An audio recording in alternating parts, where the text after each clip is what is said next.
Good morning. It is 11 o'clock here in London, and this is hour 1065 in No Man's Sky. I'm Mark, I'm your pilot, and join me as we dive into the inky blackness of space, which today is pink, maroon, rose. Let's go with that.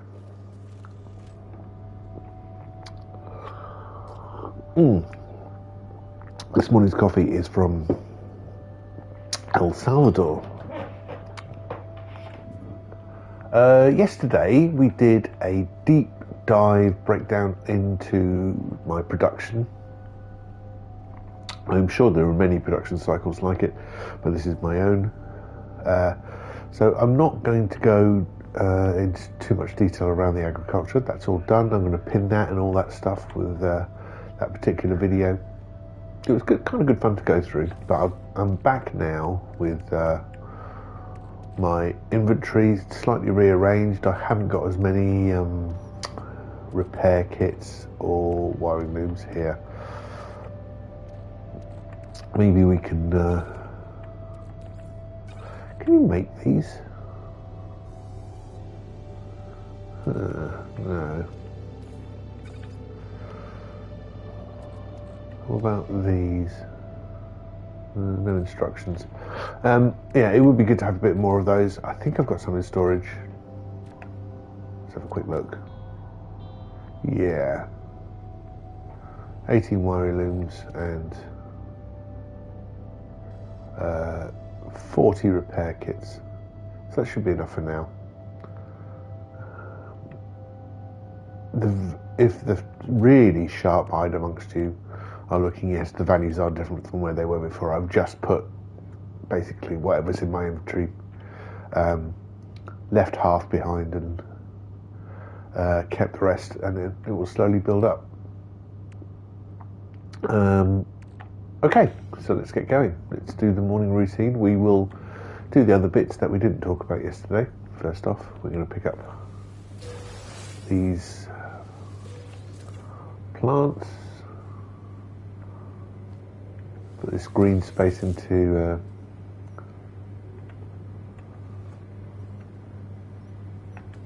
there we are. No, not getting that. Green space is there solely to improve the quality of life of my NPCs. Nice green space in the office. Place where they can chill, you know. Chill out with the jellyfish. Okay, start extractor cores. They're picking up some chromatic metal, as they will, because we're in a yellow star system.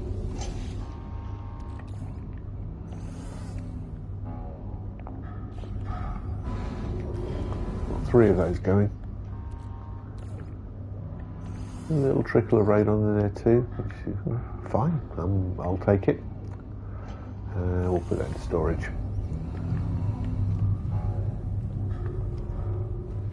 And we will now see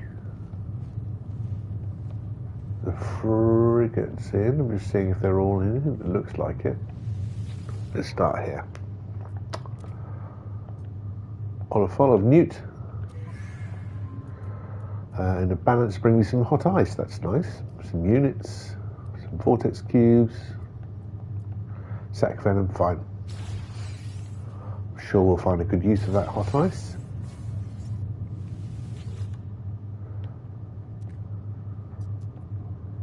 Olivine window, Innie. Hello, Innie. Sac venom, enriched carbon. Okay. Chromatic metal, cryopumps. Oh, nice. Nitrogen salt. Store augmentation, some magnetized ferrite. Oh god, I'm all stuffed up. Cool. That's nice. Just put it in the pile in the corner. I'll say hello to This crew member, dihydrogen jelly is splattered up on this life form's metallic arms. They hum contentedly to themselves in pleasant electronic tones. As long as he's happy. Glad to hear it, mate. That's input controller Iola, one of the crew. Calibrating to Fleet Commander Nuven's age of Stigmata of Palmer Eldritch 2. What do they bring back? Some units. Indium, more units, indium, magnetized ferrite, bromide cell. Okay, fair enough. Oh, and some petals, unique items.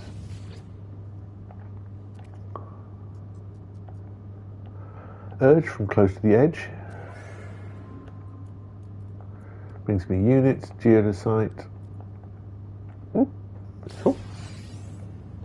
All helps. And finally, we've got Ayan Dang of Kalatu Barata Nikto. Fusion accelerant, that's nice. Viking FGs, Grantine geodesites, activated cadmium, Grantine. Activated. You went out for a while, didn't you? 4.5 thousand light years. Activated copper, bag of gold, activated copper. Good. Very nice. Very nicely done. Definitely going to use those some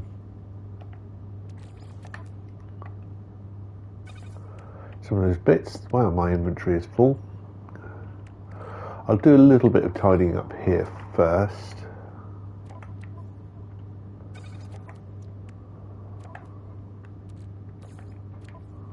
There we go, there's that.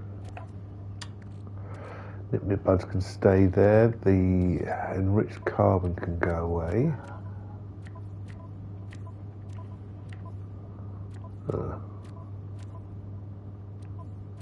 Maybe I've actually, yeah, I did. I used it all.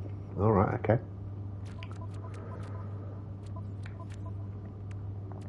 Cadmium, can go away? No. That's activated cadmium. That can be sold. Definitely the cryo pumps can be put away. Yeah. Used a bit few of those in my production yesterday. Nitrogen salt. I think we can store that here. Nice. I used that up as well yesterday. Checking my stock levels here of the semi and superconductors. Again, thermic condensate as always.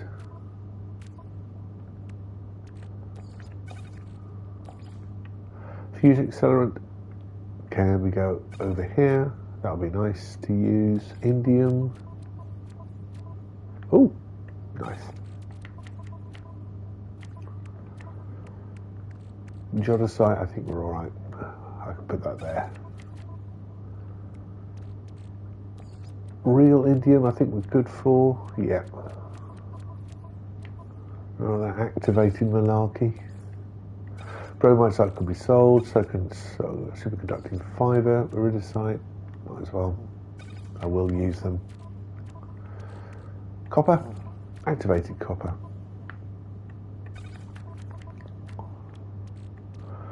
Magna Gold is fine. It's that one. It's just got the same icon as whatever this one is. Carbo crystals. They can be sold as well. That can go into my starship. Thank you very much. I think that's it. Let's have a look at prices here.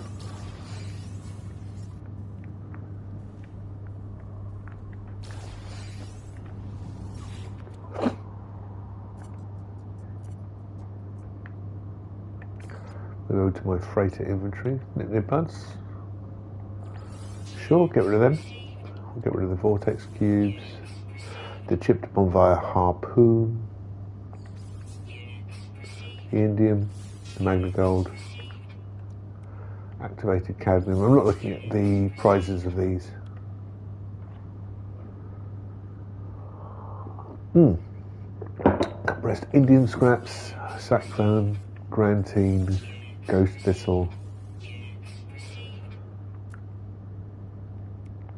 Subatomic regulators at list. Edible grains, there you go. Starship AO vials. Go on. Oh, yeah, and those Viking effigies. I'll hang on to the superconductive fiber, even though it's not really worth it. But how do I calculate that? What it's worth? Yeah. Obviously, the big red minus symbol does indicate that it's a bad place to sell. But is it worthwhile me shopping around? These items do come up a lot.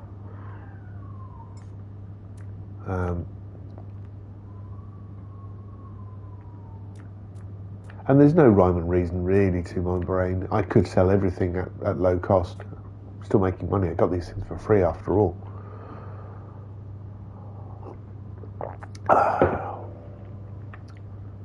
But, you know, if I'm going to shop around for some things, I might as well hold on to others. And there's no, I don't have a actual solid plan around that. Let's save. And let's move around to our bases. We'll start with Delantis Crossing, my settlement.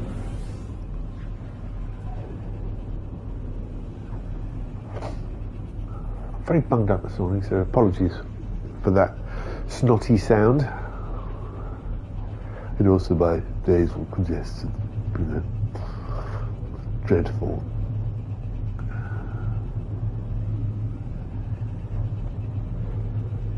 And while I was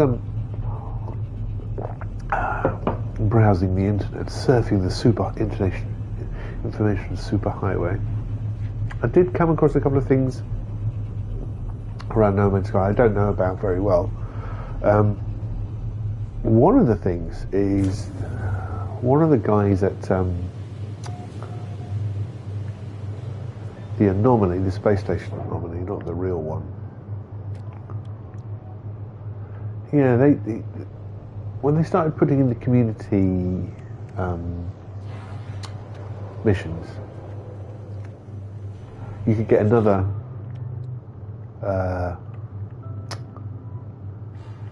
what's this called? Come on, coffee, kick in. Currency called Quicksilver. And I went and had a look at what they were selling for Quicksilver, and they all seemed to be ephemera. You know, little ornaments that you can put on around your base, and flags and stickers and that sort of thing, and different helmets for your character. And I dismissed it. I thought, okay, well, that's fine. It's not what I'm interested in. But apparently, those ornaments and bits of decoration can actually improve your ship if you apply them. So I might have a look at that. And also, I heard some rumours about in this new star we have, this new star type, the purple star. There are some still not undiscovered, but lesser discovered wonders in purple stars. So when we're travelling towards the centre of Calypso, we might make some little diversions to purple stars and see what we can find there. Okay, so let's take out the production. We have lots of gamma root, some mesh decouplers, and let's see what the policy decision is. So our research, oh dear me. Let's try that again. Our research teams are at loggerheads. They have competing proposals. We could invest in overhauling our maintenance systems. The voices of those who believe in developing new industrial technology will not be easily silenced. Well, I'm probably going to go for maintenance tech.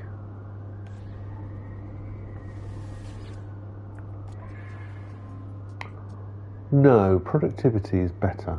Let's go for productivity. How am I making that judgment? If you look at these values, these three top values here, there's a little bit of gap in productivity. My maintenance is down to 0. Happiness is 100%. don't have enough population. So let's go for productivity. Let's see if I can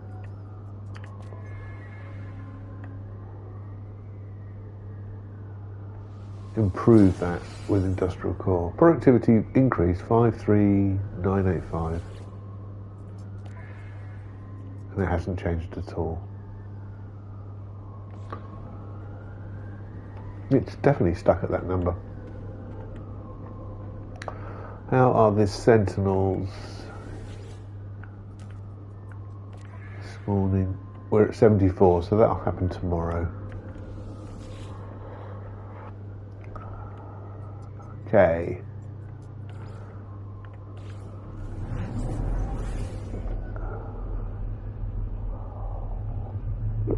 Now at the moment in time, I'm still mining sulfurine, because sulfurine is one of the core components of thermic condensate, which seems to be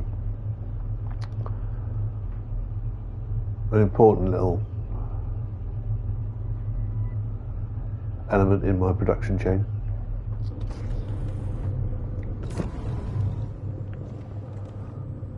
I'm kind of not making any excess. I'm kind of making excess and then using it all. That's not a bad thing.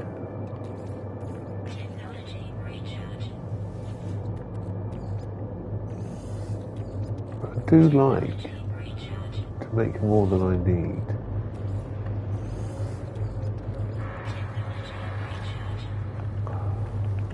That's that guy done.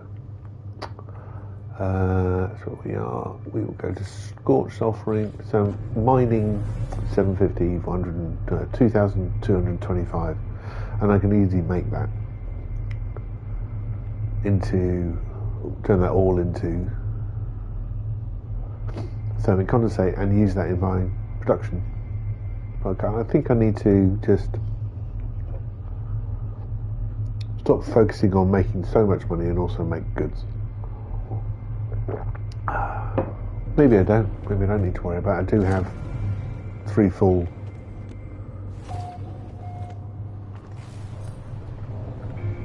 slots of sulfurine. I say these things out loud just to see how my body will react to that that statement. Tell me how you really feel.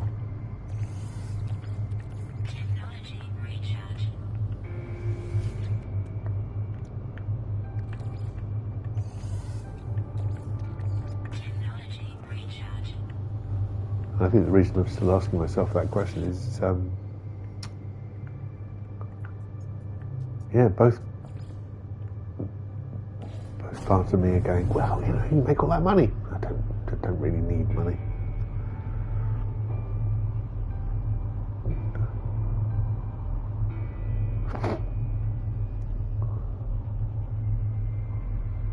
And you could store sulfurine. Yeah, I don't really need storing sulfurine. I've got loads.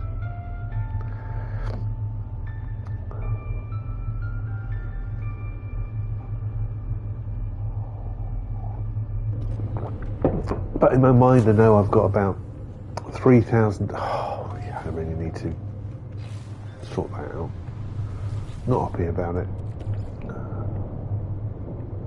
Exosuit, refuel.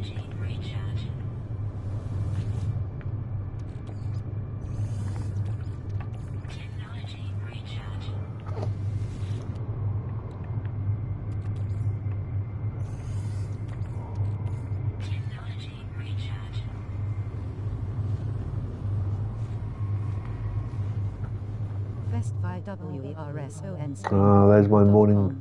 Remove the space, but sell for SSJM. Dreamboo thing.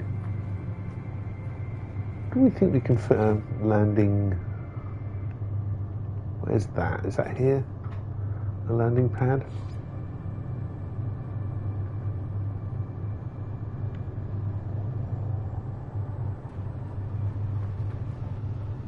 I could build it there.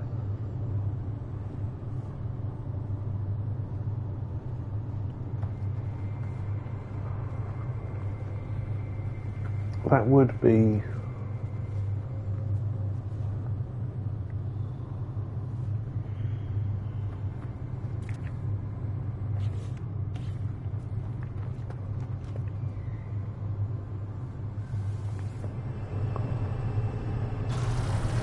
Again, half completed sentences, Mark. Really? Yeah, I'm slightly disappointed that these three things are sticking through, but it's better than having my spaceship stick through the walls of this little base.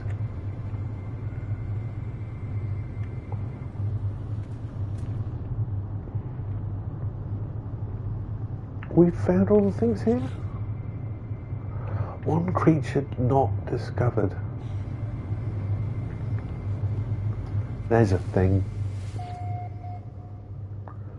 Let's go to the parking lot.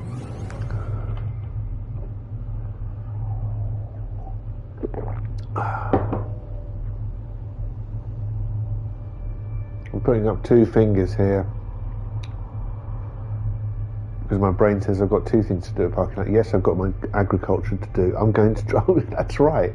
I was wondering if I could replace that ladder with a staircase. That one broken ladder that still I've got. I don't know. I really don't know.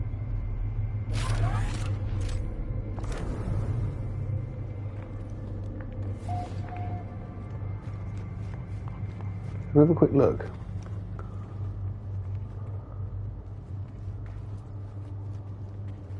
Because yeah, that's it's just not good. Edit place parts. Delete.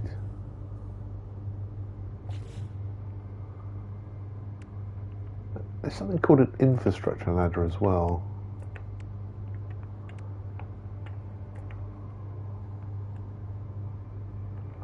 What does that do? Well, it's just saying invalid position all the way through. Definitely got the materials.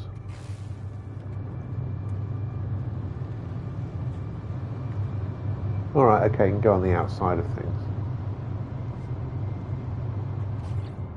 Okay.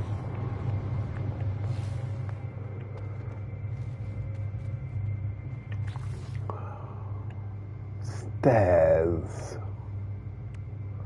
Interior stairs. Alright, if I put that in, still don't get a hole. That didn't work.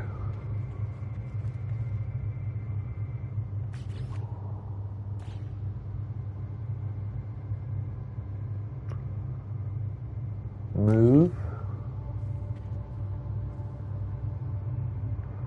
Any other way of sticking this in? I don't think so.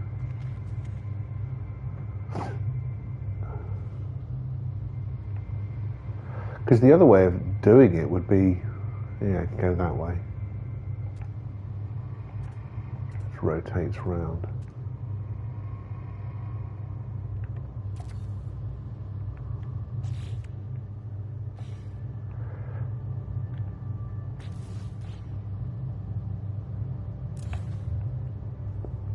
Is actually to get rid of this room altogether.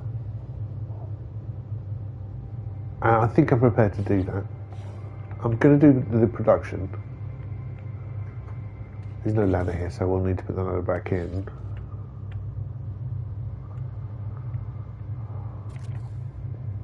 For the time being. And yeah, we'll dismantle the whole thing and build it on a lower level. Now we have a lower level to our production.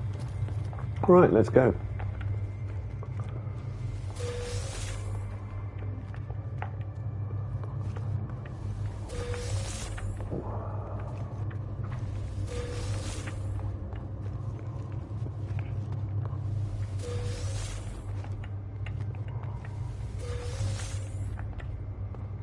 So used to my old path.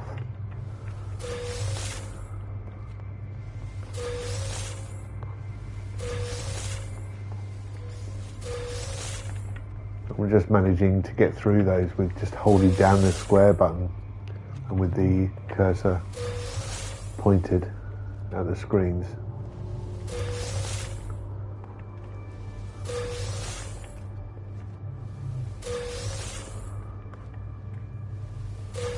Cool. And yeah, this one doesn't really make sense going up anyway.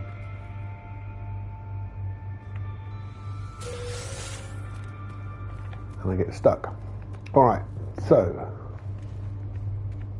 I am going to delete this. I think if I'll get off the ladder, come on. It's just so problematic, this thing. There's one frost crystal, 2 gut rot plants, and the rest is star bramble by the looks of it. But I haven't grown these 3 here. So 1, 2, 3, 4, 5, 6. So is it 10 plants? Yeah, 1, 2, 3, 4, 5, 6, 7, 8, 9, 10, 11, 12, 13. 13 because there's only one entrance, right. 13, one entrance, 2 gut rot, 1 frost crystal, rest star bramble. Cool. Cool. What we'll do is start by deleting all this stuff.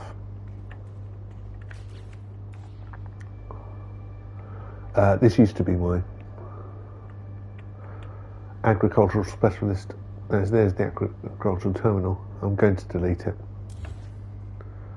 And that.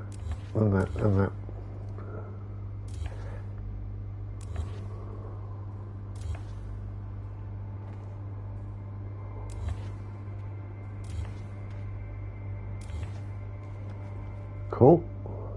Get rid of the windows as well. They're separate parts.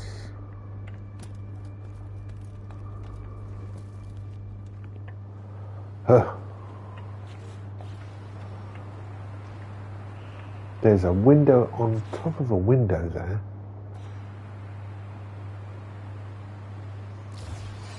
Yeah.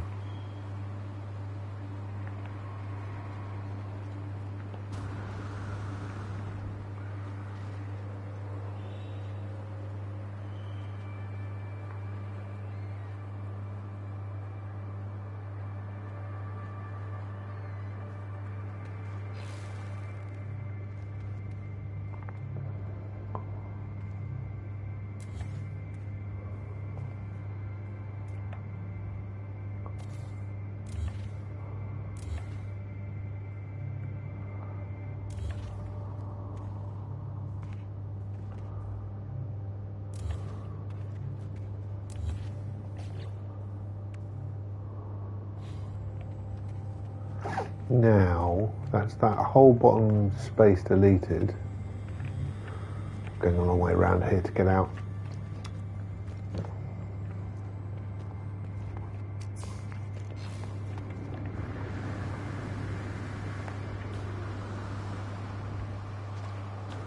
Come. Come on, up. There we go. If I now move that down,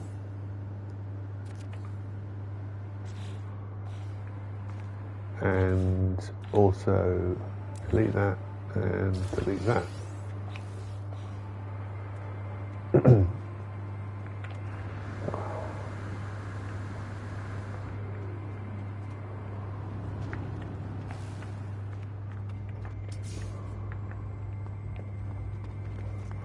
All these plants are dead, so let's delete the corridors coming in.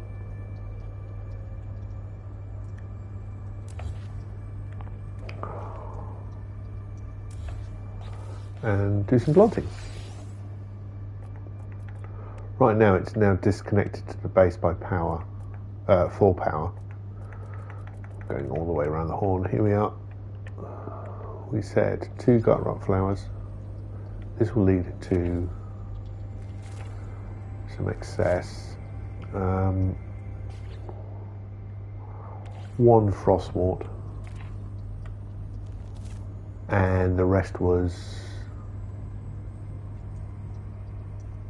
star bramble.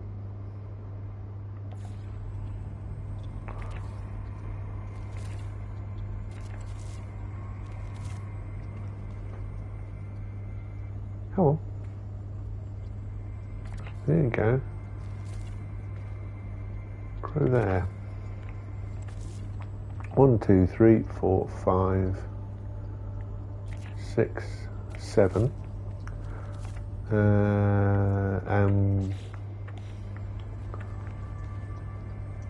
8, 9, 10.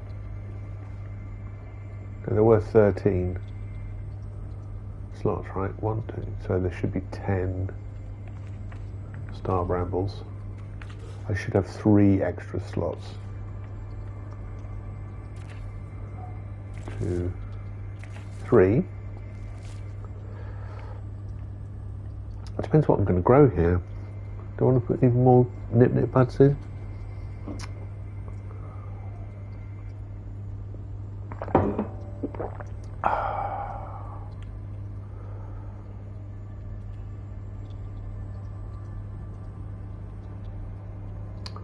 Yeah, that's what we'll do.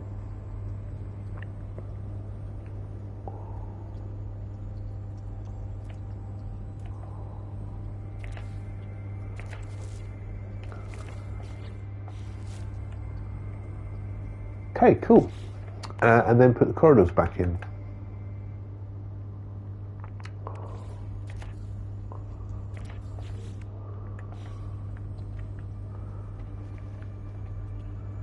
Lovely. That should make it even better. Even betterer? Yeah, I think so.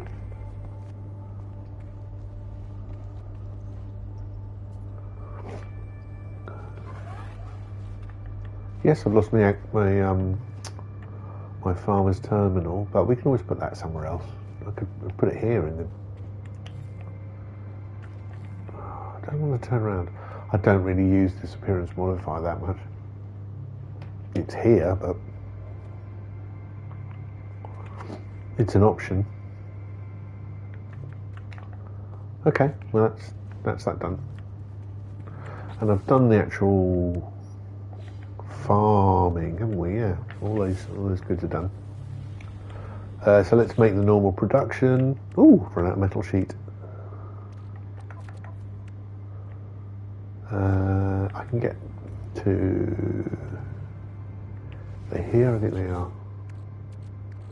It's metal sheets. I'm down 35 actually, so let's make some more. It's only ferrite dust.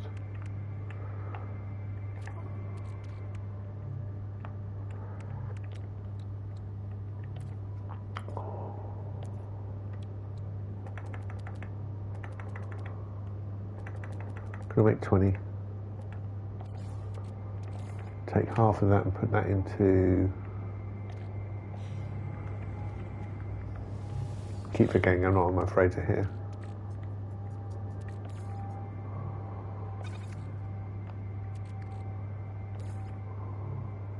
Top that up, good. And I'll keep that. I find there are 3 elements which... Well, no, they're not even elements, are they? They're components. These microprocessors, metal plating and carbon nanotubes are often asked of you to provide by NPCs. Flying ships. When you're flying ships around a star system, you might get called upon either by another ship. Most of the time they want trade. Sometimes their ships are damaged. And it's one of those things that nags at my heartstrings when, I can't provide the thing that they asked for, and it's so simple. So yes, I keep some microprocessors, metal plating and carbon nanotubes in my exosuit inventory, just for those moments to help them out. It's regular enough occurrence to make it part of my production cycle. I've picked up a few elements from deleting those things as well this morning, so my exosuit does look a bit weird. I'm going to move the nip buds away from my exosuit just so I don't get into too much trouble by walking around. Sulfurine, yeah, I don't want to do that. But we'll do our normal production here, which is 2 unstable gels,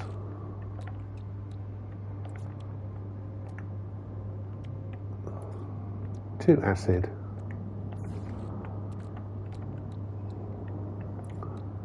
8 lubricant, 40 panes of glass. I'll do 35 this morning because I think I've picked up some glass. Yeah, over here. And then 3 polyfiber and 3 heat capacitors.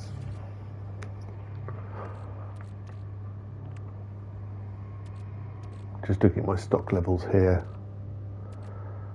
They're all roughly the same. Look at that. The one that's suffering is Facum.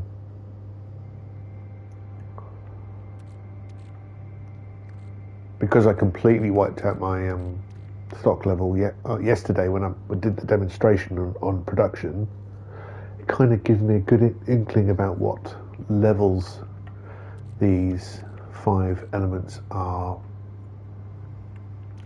making in excess.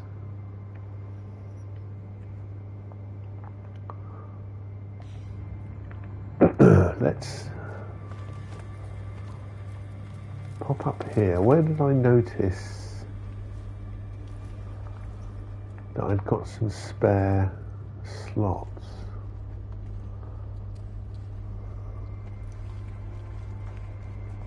I could plant some there.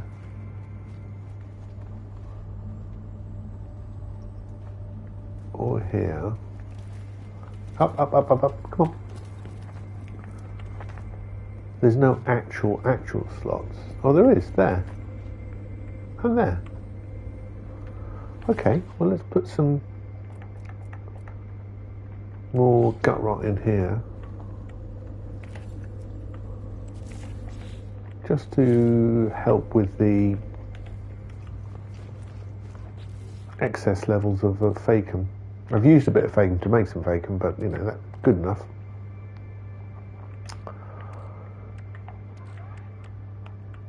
I'm all over the shop this morning, aren't I? Right, okay, 2 acid and 2 unstable gel make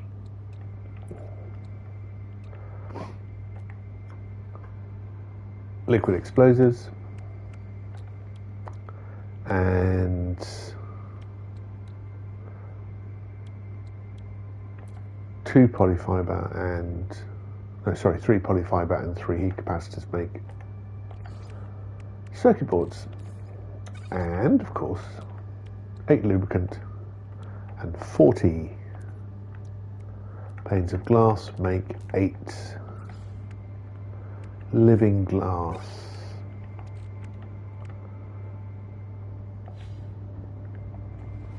And to finish off this, we'll go back to remember where we are, remember where we parked.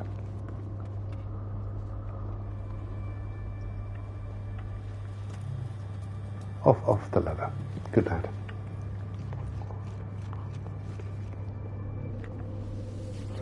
Let's nip back to grey matter.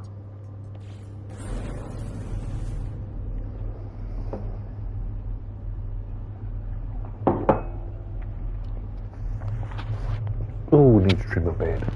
Oh. If you, like me, hate looking at yourself, having a video camera view on the screen, even though it's over there in my peripheral, brings me out in hives. Not the turn of the century indie band either. Okay, so we're back here. What are we doing now? Well, come on. We're going to make some more things, aren't we? We're going to make some more thermic condensate, and we are going to be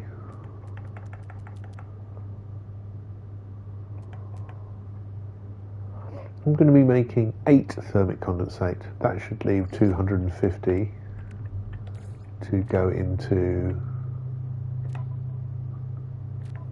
storage. Yeah, that should make me happy.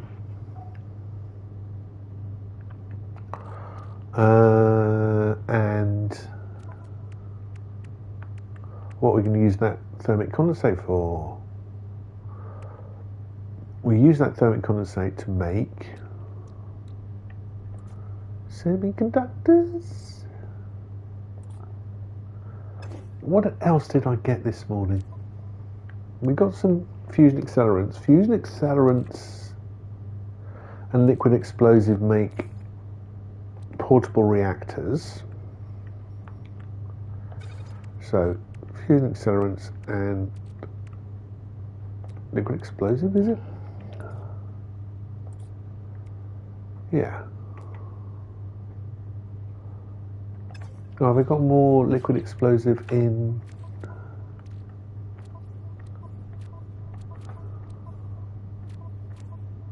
I do have lots. I just want one though. There.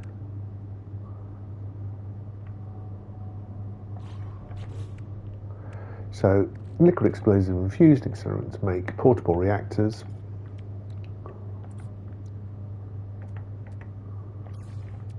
Lovely. And portable reactors plus quantum processors, which I have 2 of,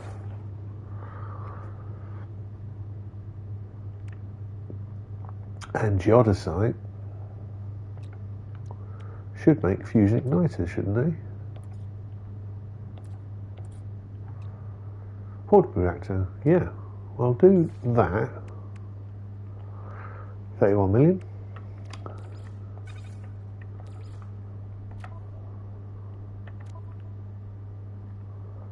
Nice.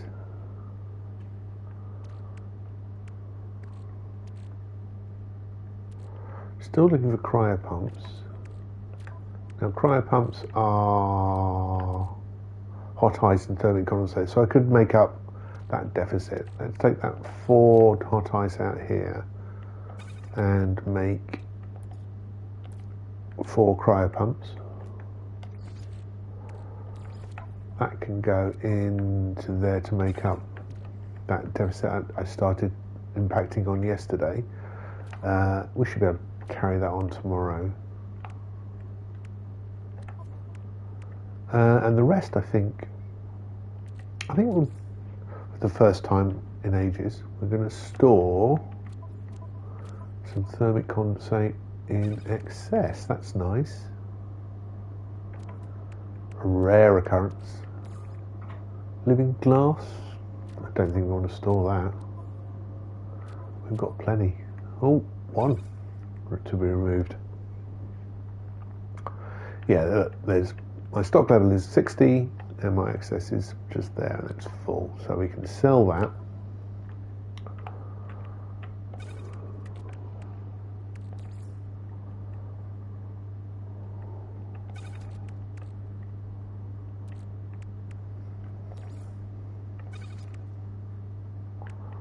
It's very confusing when they do use the same icon for goods. Look at that. I know things can look the same, but still. They can be sold. They can be stored. Oh, I managed to do that half. There we go. So morning production finished. Might take some. What does that take? It's just carbon, isn't it?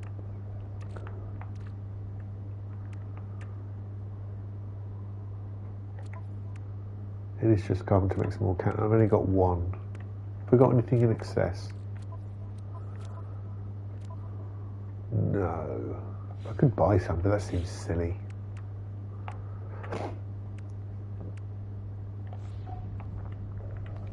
let's not worry about it too much for now. We'll do some exploring. All right, let's sell these goods. Just making sure I am squeaky clean in that inventory. I think I am, yeah.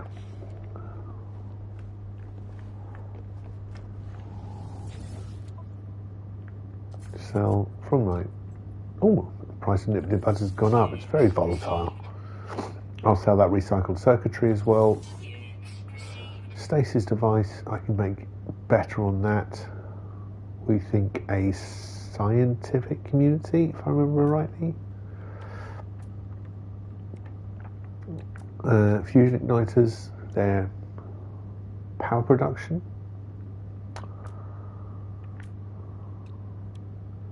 Superconducting fiber is scientific. That's high tech. And that's manufacturing. Cool. I could sell the loomed glass, but well, as we're good shopping around, we might as well keep it.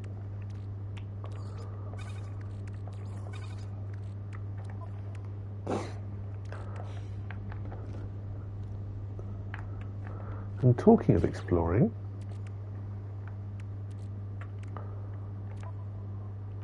let's expand my current ship.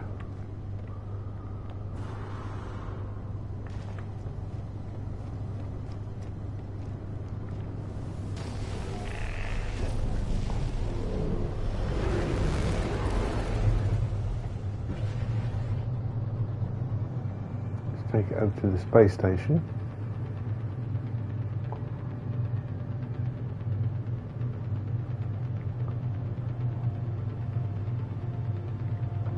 And apply that augmentation.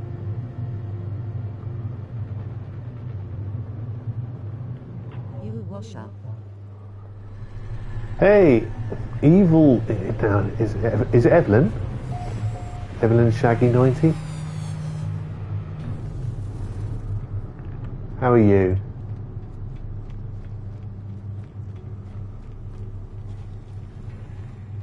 Yeah. I am pretty good. Excellent, glad to hear it. Let's apply the augmentation to the tech level. What about you? I'm good at playing No Man's Sky, is what I do in the mornings. I've just finished my morning production cycle. And I think we're just about to do some exploring.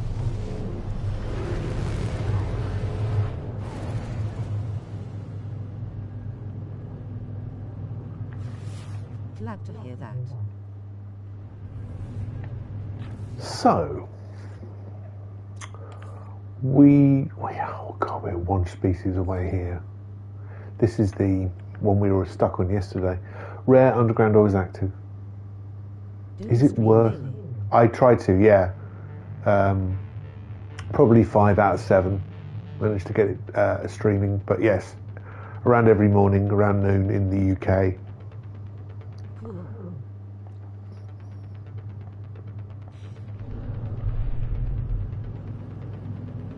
And do you do streaming?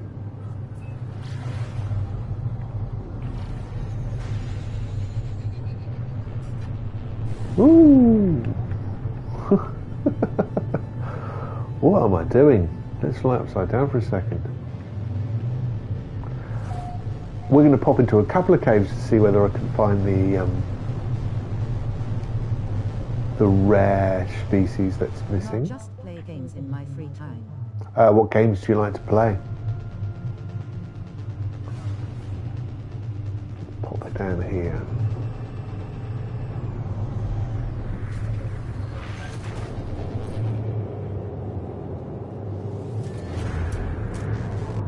I did note that, Sentinel. I like story games. Uh-huh.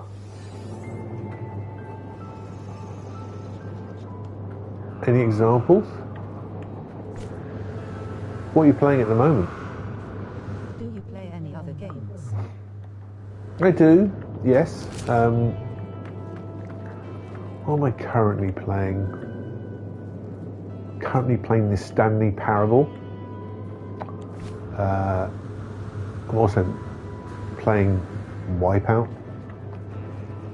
a classic.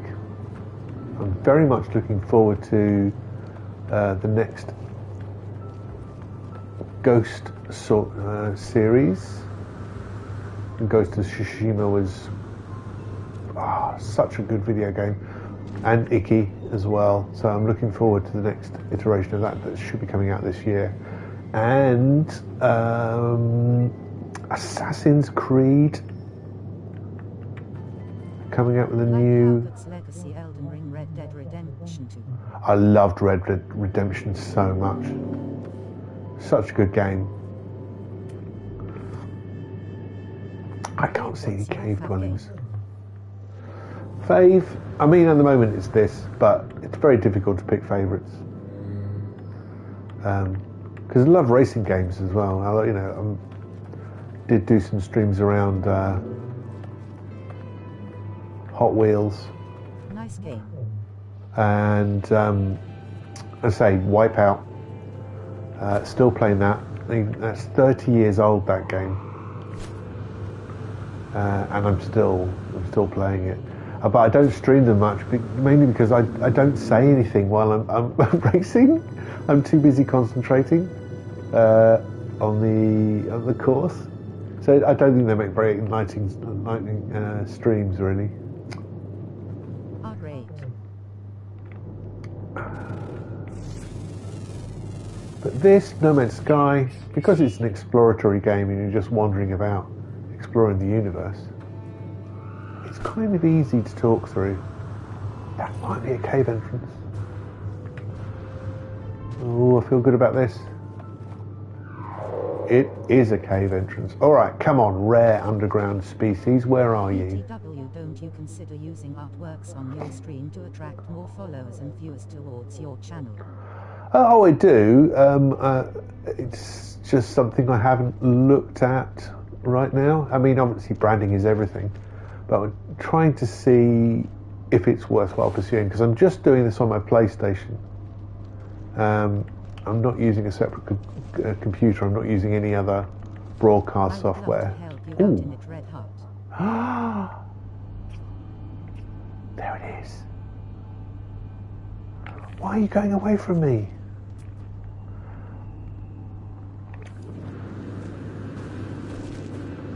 There's an awful lot of people trying to offer graphic design work, I have to say that. You can easily logo and banner on your PS5.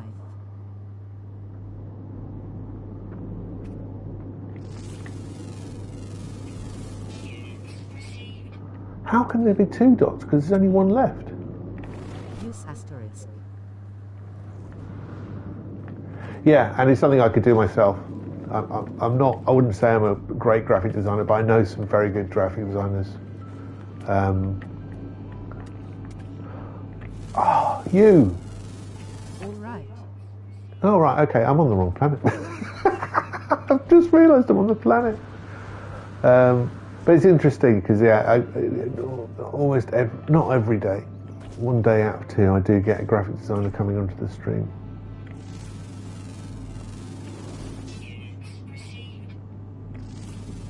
That's 3 of 8. Oh, was I thinking that we'd finished off that. But no, I'm on the wrong planet.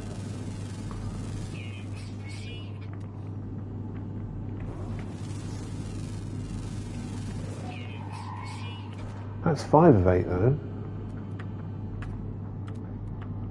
There'll be 6 in a bit.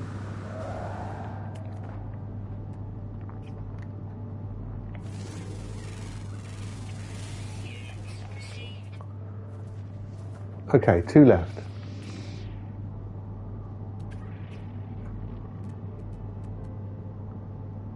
It's always amuses me that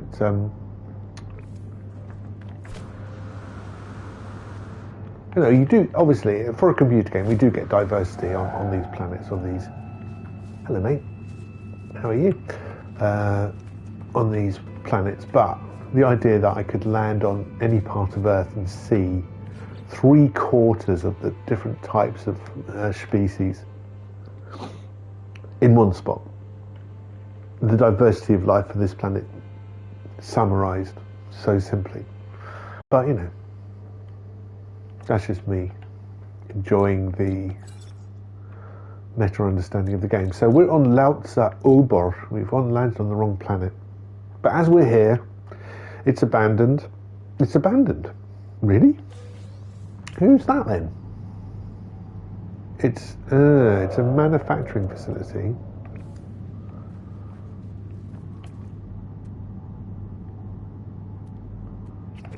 I'm pretty sure I saw another base as well, very close by. So I'm wandering towards it. There's a base. It's only 440. So manufacturing facilities are not manned, fair enough.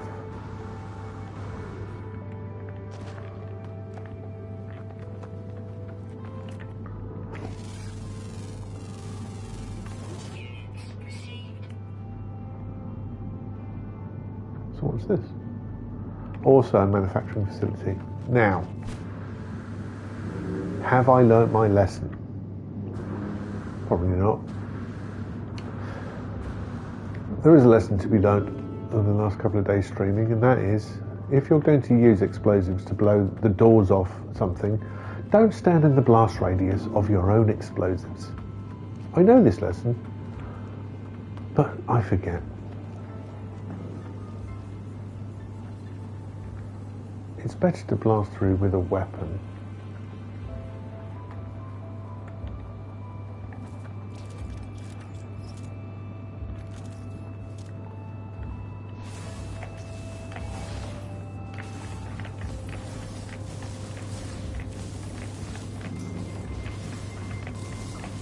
Come on.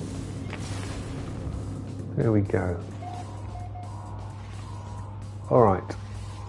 Korvax maintenance facility. The alarm has been triggered and an instant incineration of the elements. Alarm is triggered at the instant incineration of the elements used here. The process they were being used for, however, is still online. Data bank backup process stalled. Raw metal required to finish process. My scanner is picking up traces of metal, leftovers from previous production processes.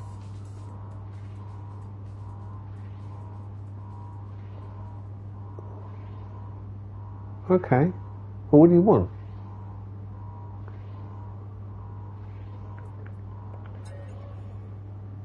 I feed metal back into the facility hopper, production becomes back online. Alright, cool.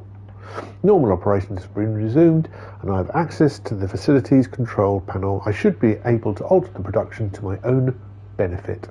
I do not need multi-tools expansion slots because my multi-tool is maxed out. I very much doubt that I will actually learn a new recipe, so I'll take the nanites.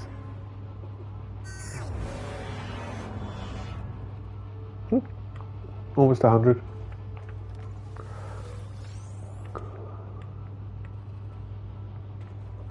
Better than nothing at all. Sorry about the door.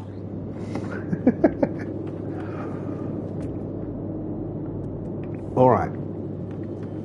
A side quest, without a doubt. Say that. We found 6 of 8 fauna. That leaves 2 left to find. So we need a daytime flying animal, which is uncommon, and a rare ground always active. Oh, blue edged. Let's move out of here.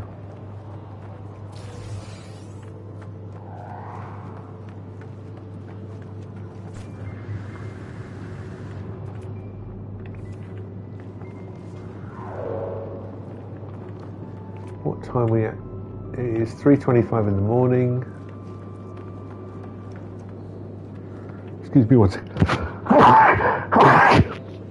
My apologies. Nobody needs to see an old man sneeze.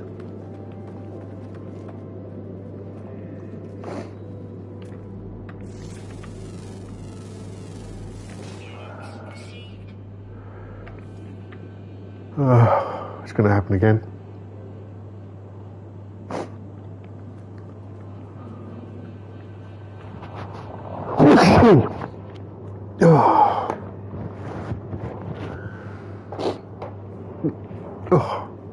Oh, makes my skin go all red.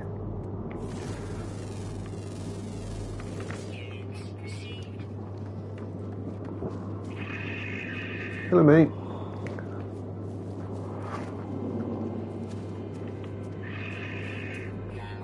And there's an ancient ruin over there. For an abandoned planet. Sure lots of life. Alright. As I say, still need to find two things.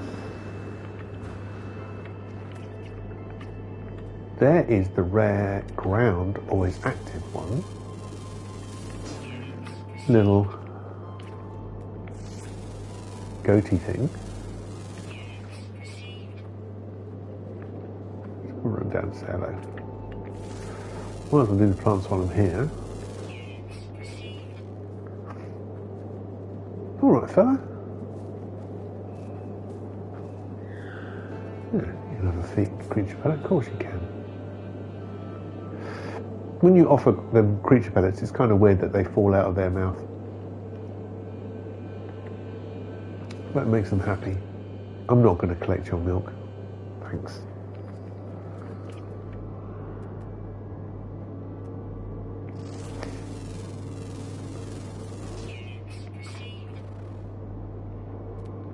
Oh, haven't got that in.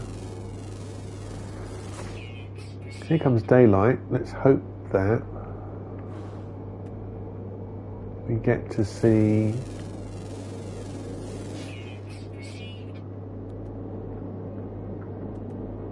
some uncommon daily flying species.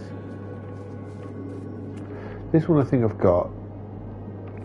Yeah, I do. Beautiful though.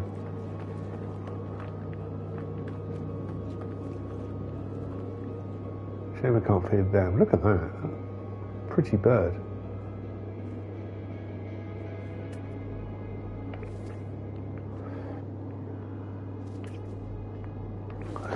Still following me around, fella. You're alright. You go about your business.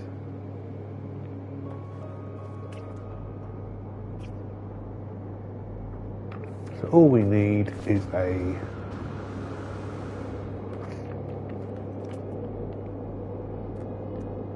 flying thing, and this one's done.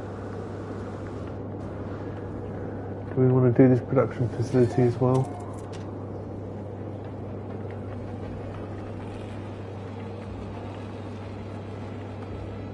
It might give it another chance to trigger species if I go inside. Oh, excuse me.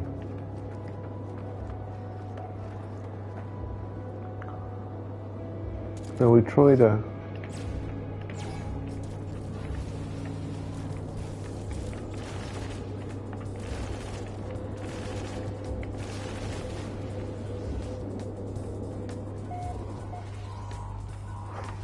Alright, this is Digel Labs, right next door to the last one. The cattery.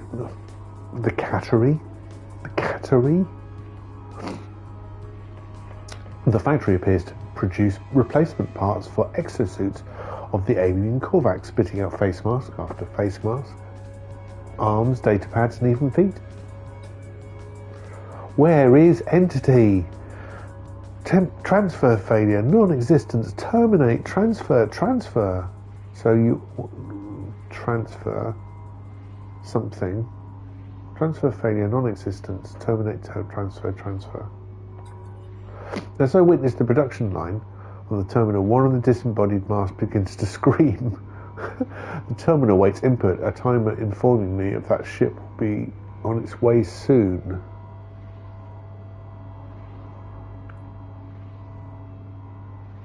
Report system malfunction. I report a system malfunction, causing the mask to immediately grow still, purged of its individuality.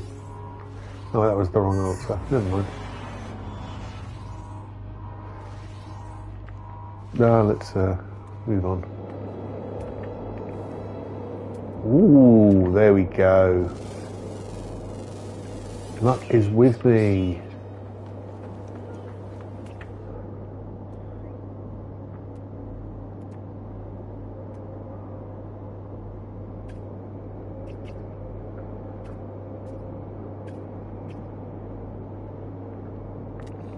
Yeah. Okay. Well, we got the creature bonus. Pretty. That's 2,000 nanites.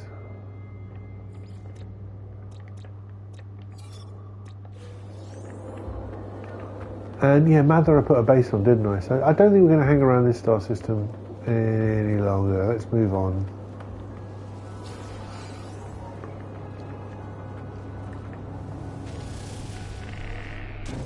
Let's move on to the inky blackness of space, which is teal, aquamarine, one of my favourite colours. I've got to say, I love blue-green. Turquoise, as those Americans like to say. Azure. Very pretty. So let's have a look at the map. And let's go and have a look at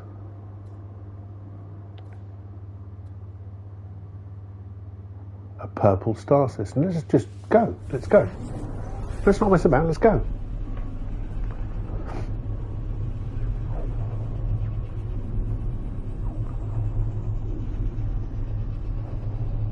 So the other thing I noticed while doing some research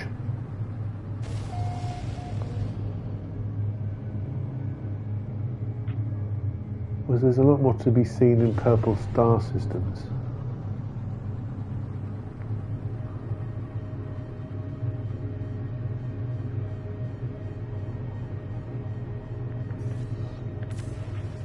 I didn't mean to press that. I'll come out of that. Leave. I want to get back in my ship.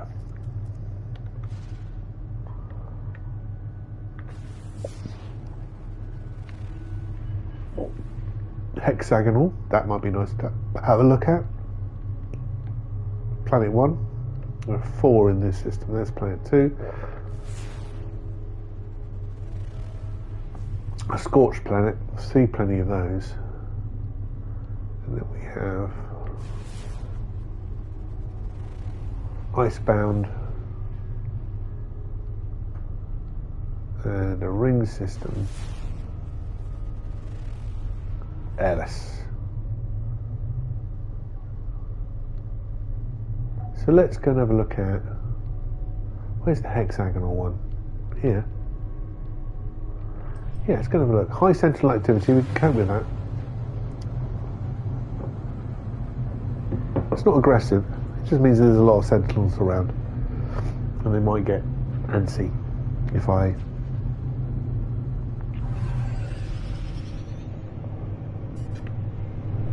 start mining anything. But they should, high sentinel activity, they should leave you alone if you don't do anything. You can just wander about.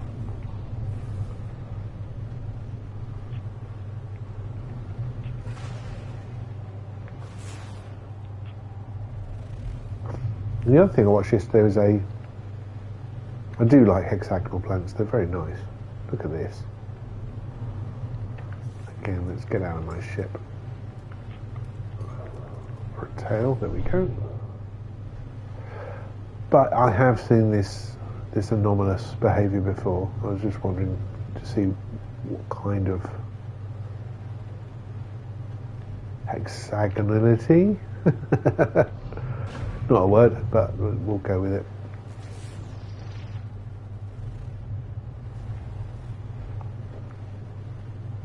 this offers. Little cave there. I'm going to put myself down here. There is a creature. There are floor plants and 7 minerals, that's all. There's one of the plants. Come on.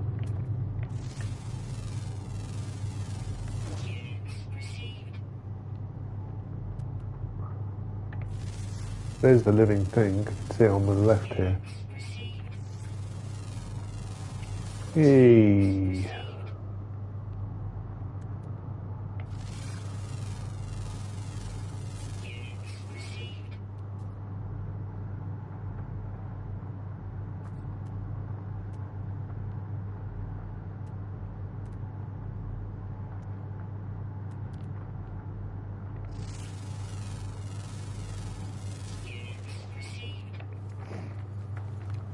And I'll probably take a picture because it will last longer.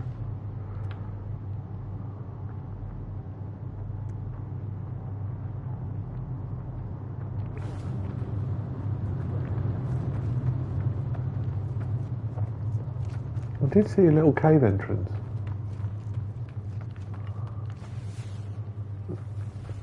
I can't figure out why I can't walk through there. Oh right, okay, it's part of that.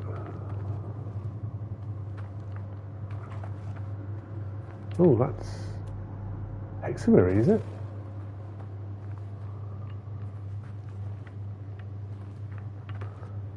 Another type of resource I don't really mess with. Excuse me. A lot of plants that grow. Excuse me.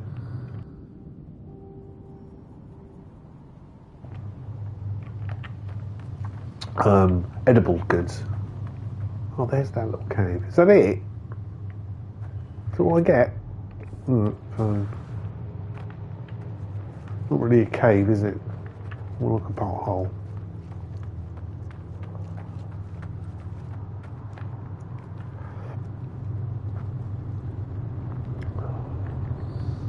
Let's take a picture.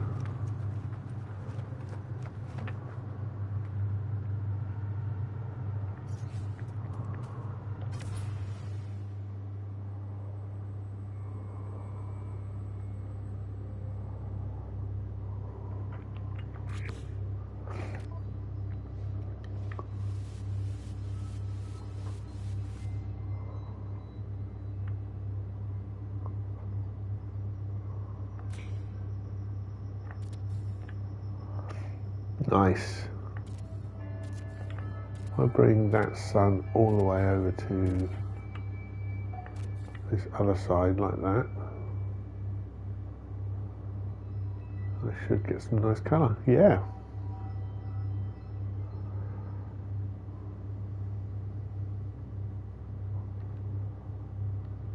Take a screenshot. Nice.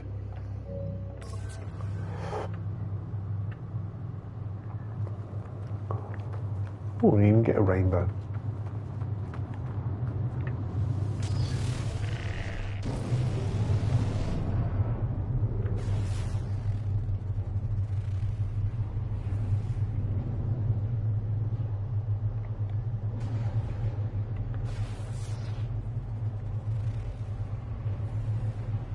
Very rare to find any signs of settlement on these planets. But you can get them, you get boundary anomalies.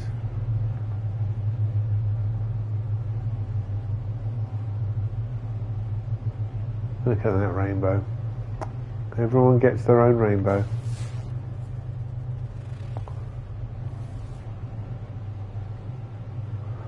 Kind of smudged the arc as it goes below the horizon.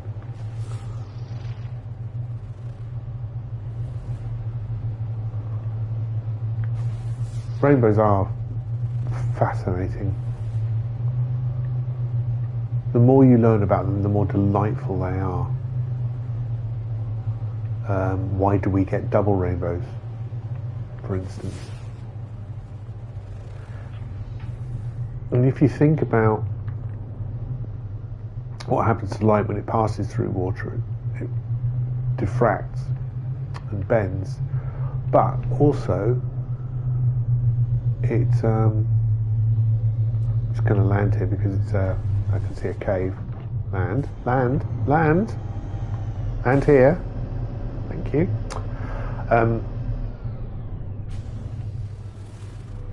So when light goes through a drop of water, it'll bend as it goes through, goes into the water, and then bends again when it comes out. In the same way that, you know, when you see water through a glass, it's all wibbly and wobbly. That is light diffraction. That doesn't explain rainbows. What happens is the light does get slowed down. That breaks it apart into its individual waveform. And white light, or almost white light that we see from the sun, is made up of all the colours of the electromagnetic spectrum, even some we can't see. But the ones we can, they start breaking apart and they reflect as well. So you get this light coming from the sun, going through these raindrops, these tiny, tiny raindrops, which acts like lenses, bends light, and bounces back. And the bounce back, because it has now spread light out very slightly along its wavelength, you see that spectra. And that forms this arc in the sky. And it's billions and billions of tiny little water lenses, mist, and all the light is going through it, and it's acting similarly. So you get this wonderful arc, which is, you know, in theory, well, not even theory, in practice, it's part of a circle. But why'd you get two? And that's because the light goes through the front and the back of the droplet of water. So therefore you can get refraction and reflection from the front side and the back side of the tiny droplet of water, and therefore you can get two. So, did I find a cave? No, not there. But it took me time to land. So I'm going to walk back away from my ship.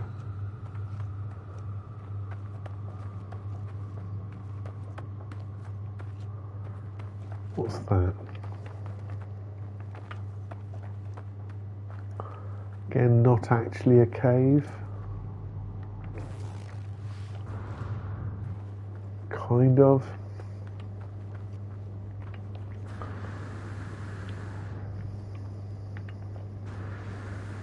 No.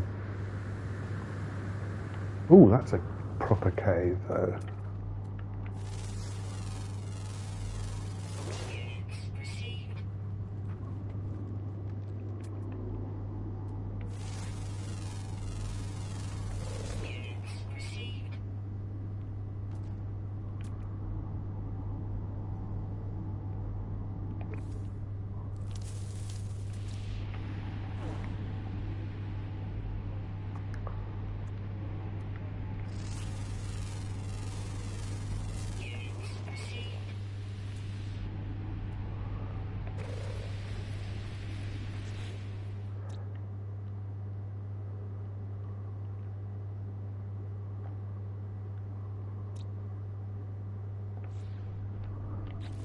So that is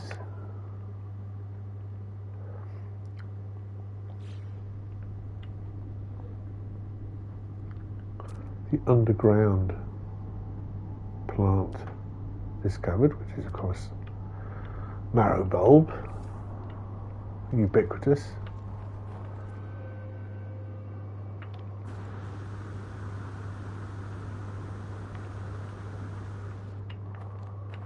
I've got the stalagmite and the stalactite.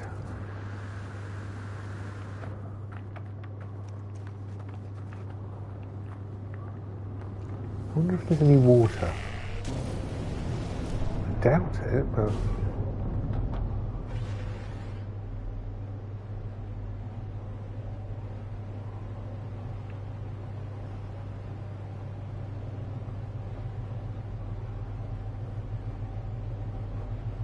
It would give me a different environment to look through.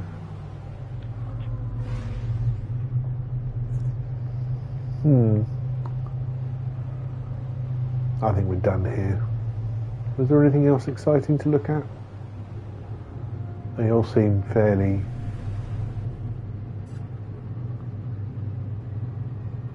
basic. An icebound planet.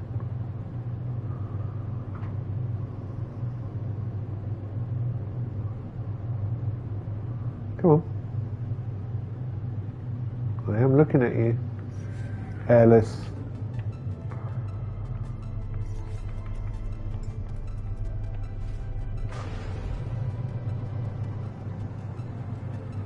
And Hexagonal, which is the one I was just on. And Scorched. Alright, okay, we'll leave this apparently purple star system. You see any evidence of purporosity in there? No.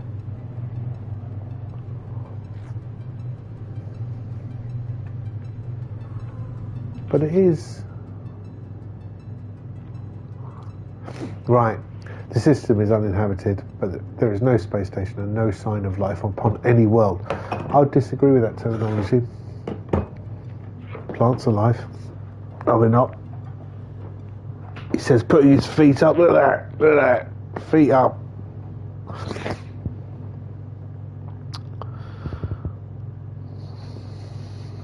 So I disagree with their terminology. We just found life.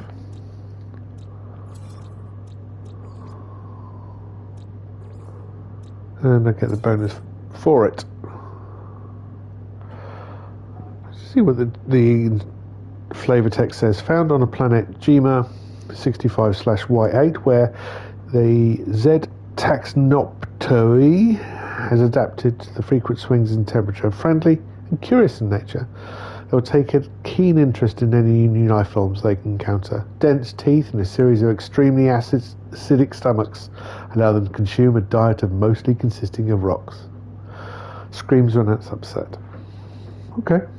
Well, I'm glad it didn't upset it. And I'm glad I'm not made of rocks. And, you know, eating off a diet of rocks, I fully understand that. Okay, well, this purple system is done. Should we say done? I'm just literally activating my pulse engines to see if anything pops up. Nope. Alright, let's have a look at the galaxy map. There's a purple star right in the local cluster right here. Orkens.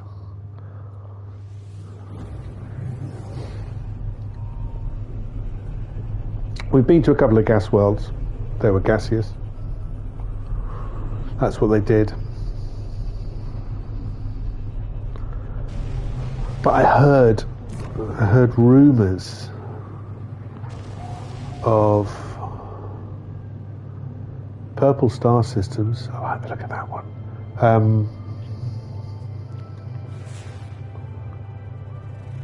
Occasionally having colliding planets.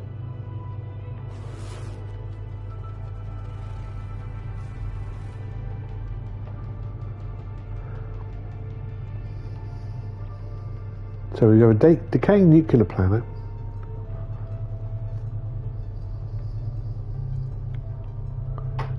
a dead planet, a tritium-enriched asteroid,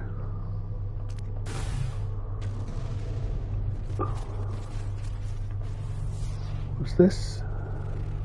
A barren planet. This sounds like a very exciting system to be in, doesn't it?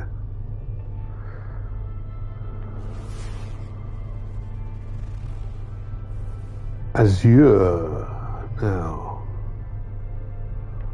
don't mind the terminology of Azure. Desolate. There is something behind it there. Looking at the scope, there's another planet there. And that's the decaying nuclear one. That's a moon, I guess. Sub-zero, cold. Kind of intrigued by that dot of red. But let's get to the sunny side and have a look at this.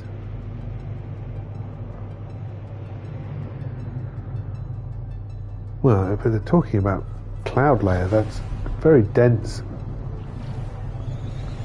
cloud-ridden planet, and this is described as Azure.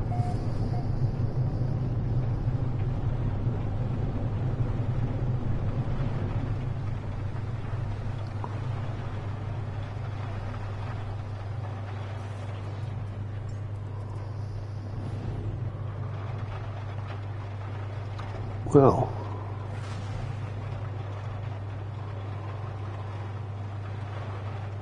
it's very wet, I'll tell you that.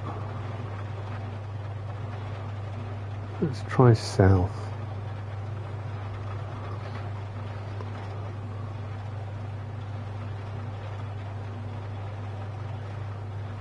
No signs of any landmass at all.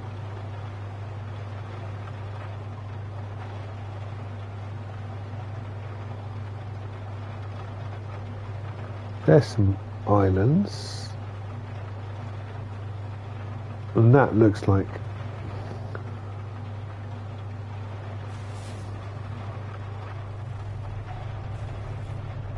more significant landmass. I am correct.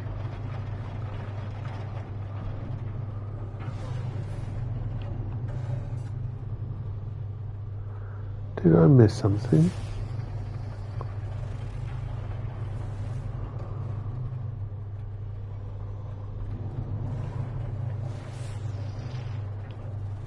What was that? Oh, it's something underneath the ocean, okay.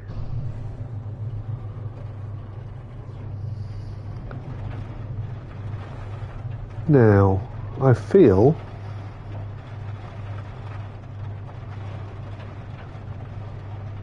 would you say this plant is azure?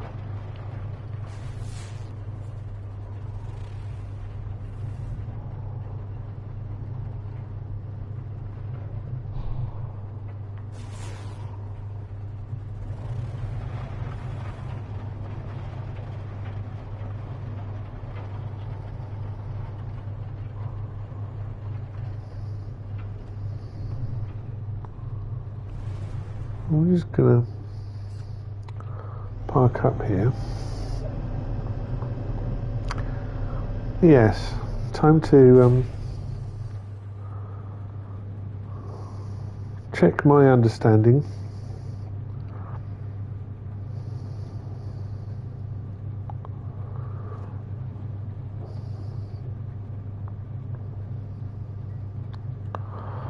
Of course, it's giving me the definition of Microsoft Azure.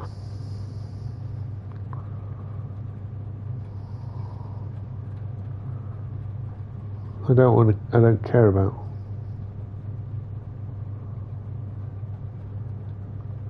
Alright. Azure, disambiguation. Azure might refer to colour. Azure, a colour of blue. In computing, we have Microsoft Azure and Mozilla Azure.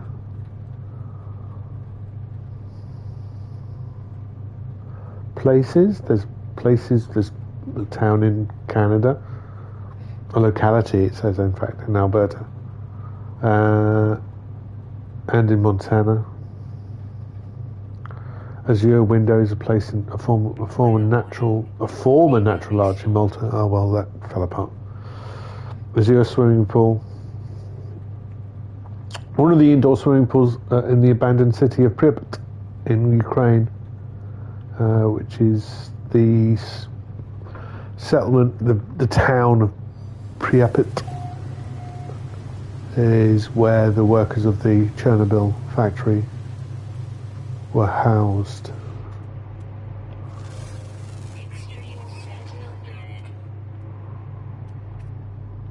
I wouldn't call this planet azure.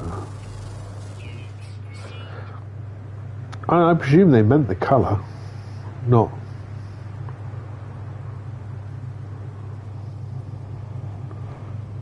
It's a colour between cyan and blue on the spectrum of visible light. It is often described as the colour of the sky on a clear day, and I've got a clear day and we've got that bright sky blue. That's the closest that you get to azure. No, we've got angry sentinels as well. But I wouldn't say this is azure. Would you? Not at all. Right, let's go on. I mean, it's watery, for sure. But the sky is kind of pinkish, a dirty pink.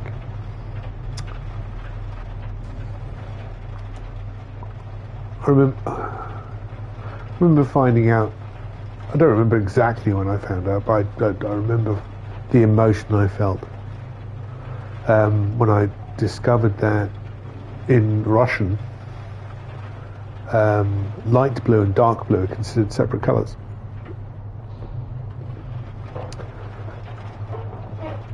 Because it means our understanding of colour is completely cultural. Yeah, we're not going to spend any more time on this planet.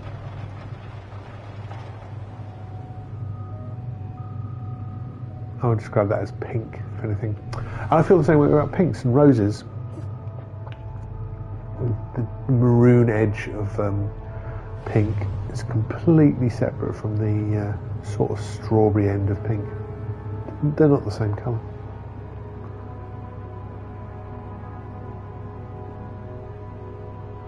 Okay, well, we're back out into the inky blackness of space, which is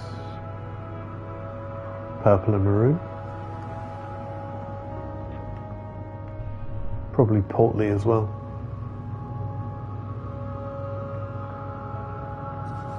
Let's have a look at the galaxy map. Let's have a look at another purple star.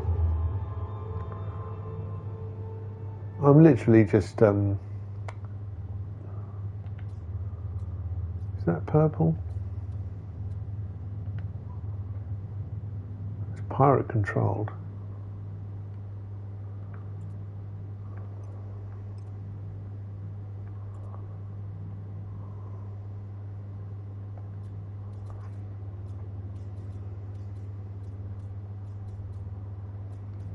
That's definitely purple. You have dissonant worlds here.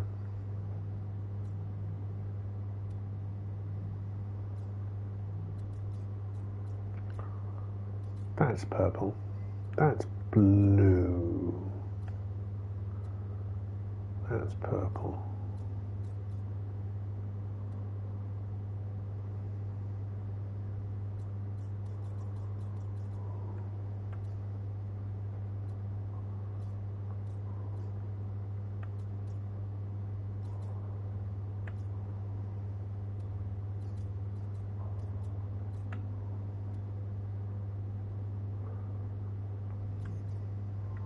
That's blue.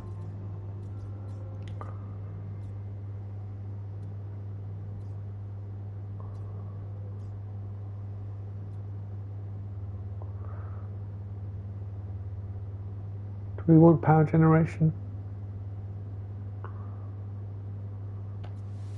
Let's go and have a look. Oh, we might. This is a gas giant. Might be.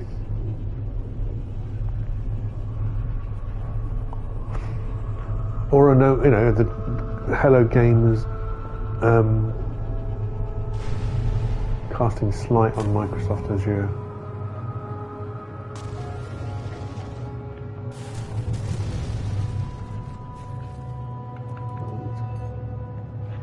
Get back in my ship.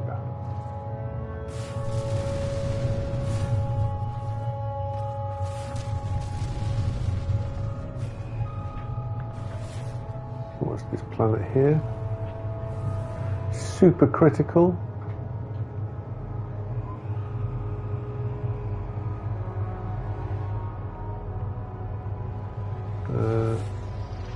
Kind of sounds like fun. Rotting.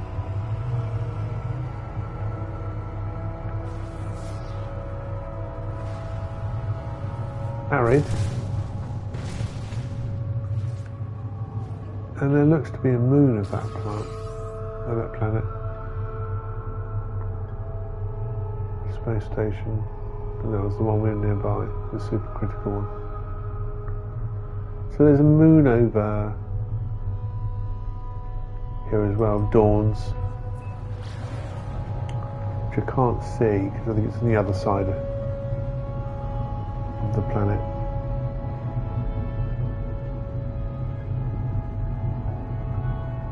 Well, the other thing I looked at last night was about the lore of No Man's Sky, which does exist. It is there. I'm kind of far removed from it.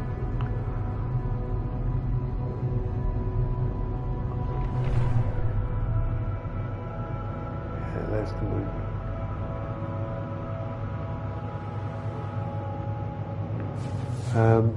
But what I've not really completely taken in to my little brain was the Atlas. Looks like a rock to me. This radiated. Okay, we will. Now we're in the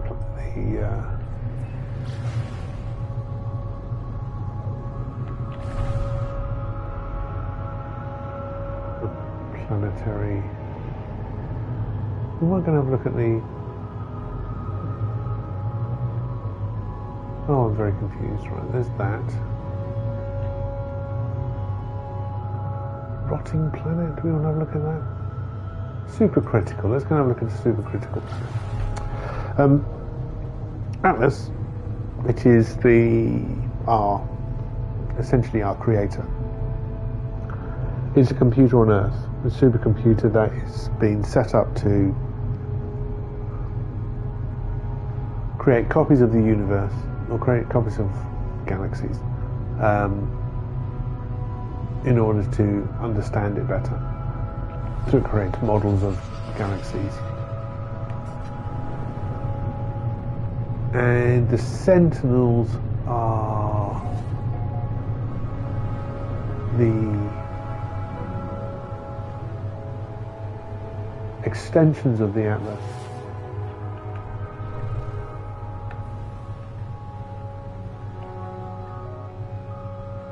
To Waypoint, who are just monitoring its work.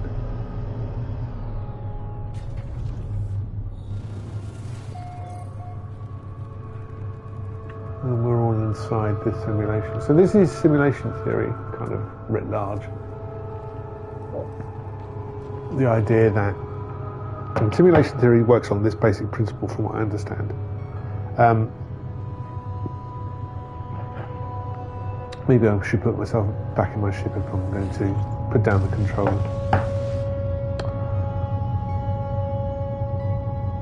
We can perceive a future for our society that we will be able to create virtual environments within the virtual realm, within the computer space, that allow us to model universes, or even let's go with how No Man's Sky does it with galaxies. And if we can do that, and we can create life forms, NPCs, essentially, The Sims, let's think about that, within those environments, and we give them what they perceive to be as free will.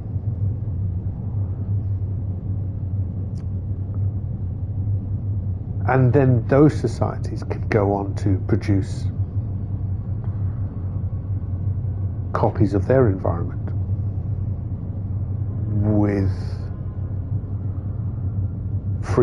also with NPCs with free will. Hey, you've just Diaz, Eddie. I'm just in the middle of trying to explain. How are you doing today? I'm doing well, man. I'm doing well. How are you?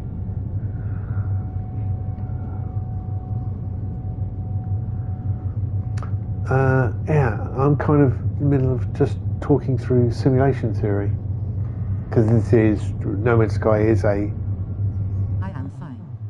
proportion of, an example of simulation theory writ large. We are within the simulation, within No Man's Sky. We have purportedly free will, but we are created by a computer. How's the game going? Going well. I'm currently in the third galaxy, Calypso. I'm just exploring at the moment in time. Do you play No Man's Sky?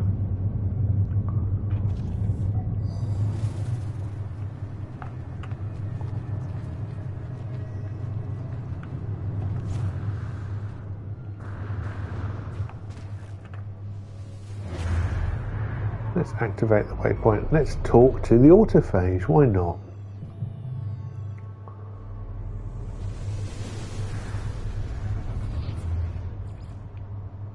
No, I don't play this, but I played pub.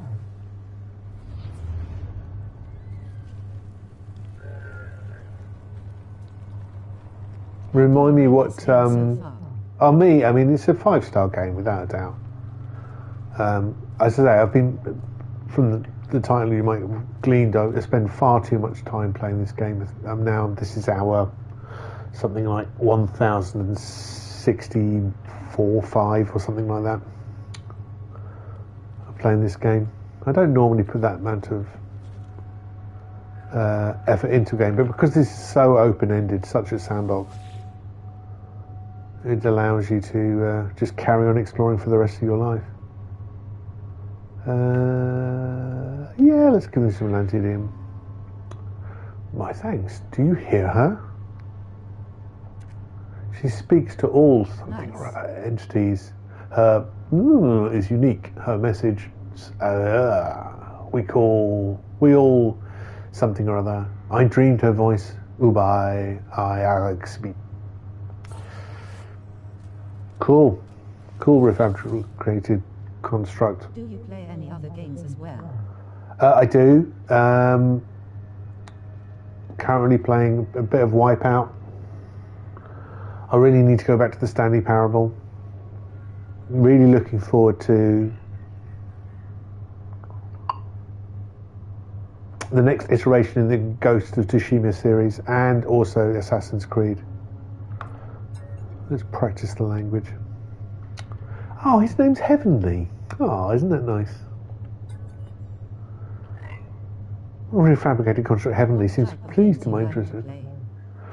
Oh, all kinds. I do like open sandbox. I do like sort of choose your own adventure stuff.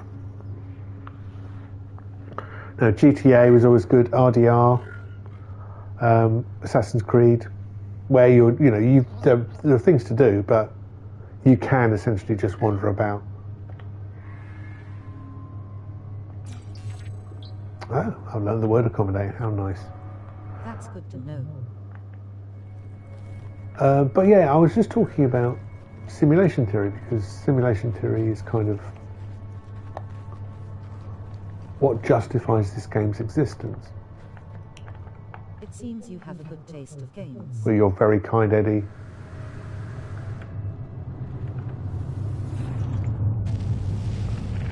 Remind me what PUBG is. I know, but I'm old. I forget terminologies. BTW, how long have you been on Twitch? I've been streaming for a couple of months.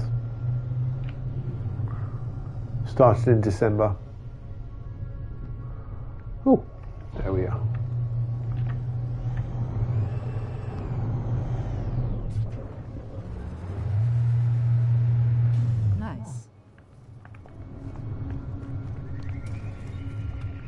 And it's been fun. I'm enjoying it.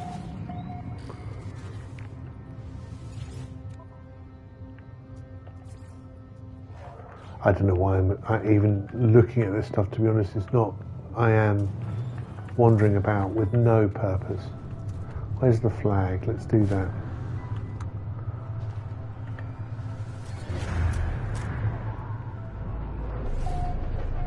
So what's your other activities besides streaming, like job or something? I am luckily to be old enough. I do not require a job. I am semi-retired. See, this planet I would even call this planet more azure than that last one. Look at that nice blue haze layer here. I mean, that kind of justifies the term azure. I'm not sure about the supercriticality of the planet. I can't see much evidence of that. Nice man.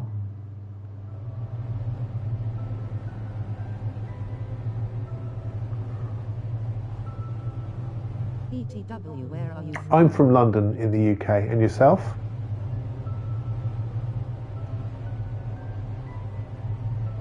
Yeah, let's leave this. Tell you what we'll do. I'm gonna...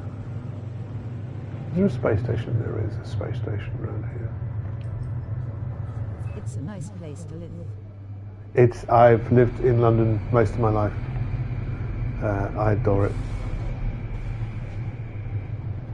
I really do. Expensive. I see your stream going quite well. Thank you. I'm trying. The YouTube is definitely where the majority of people are picking up. I'm uploading my VODs to my YouTube channel, which is linked. You deserve a follow. Oh, thanks. That's very kind. I appreciate that very much. And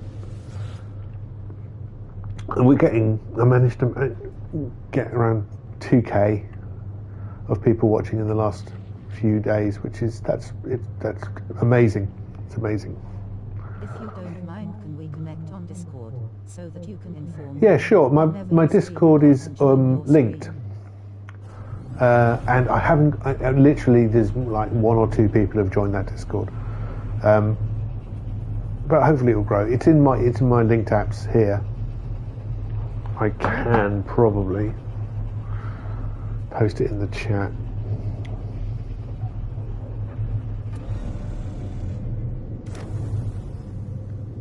How would I do that? I will go to Discord.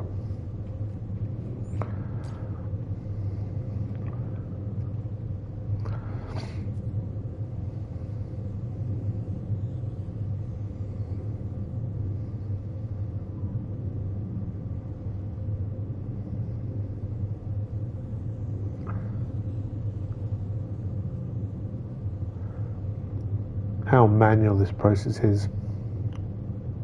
Twitch. Your link has expired. Bear with me a second. It should be set to permanent. Is not working. I'll have to update that.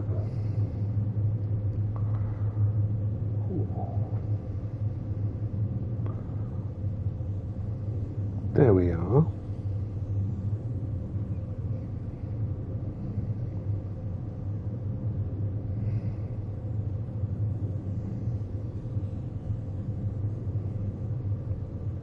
https://discord.gg/cntvfnwq.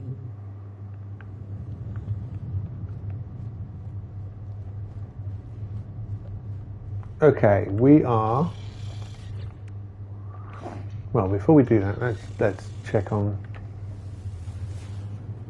I've got all this, haven't I? Yes, mad that we're still in the same place before. Is there anything for me to sell?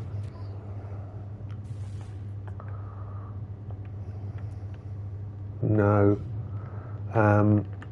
So let's move on.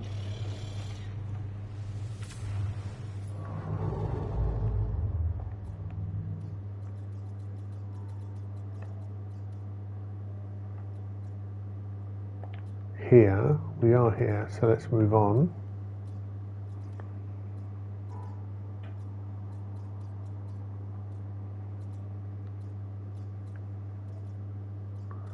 My range is about 4.5 thousand light years. I think I sent you a rec. Thank you. As I say, there's not much going on in there yet at the moment. I will sort that out afterwards.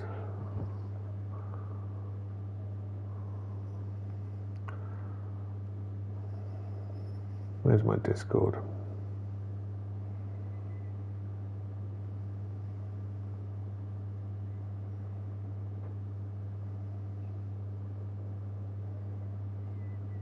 There we go.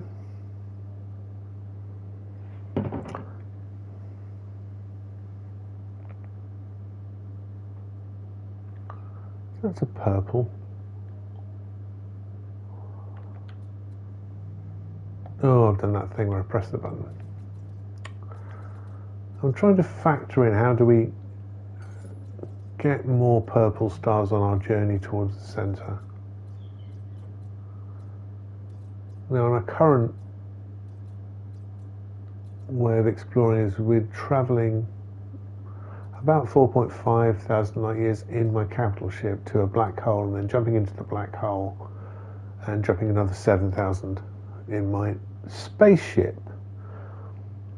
And I suppose the randomness of black holes should bring up. That's 4.2. What's that one over there? That's out of jump range.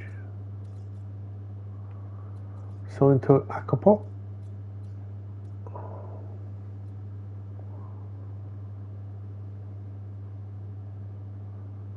But the majority of we are going to jump here. Oh, that's out of jump range as well. Can't read. So Nanta.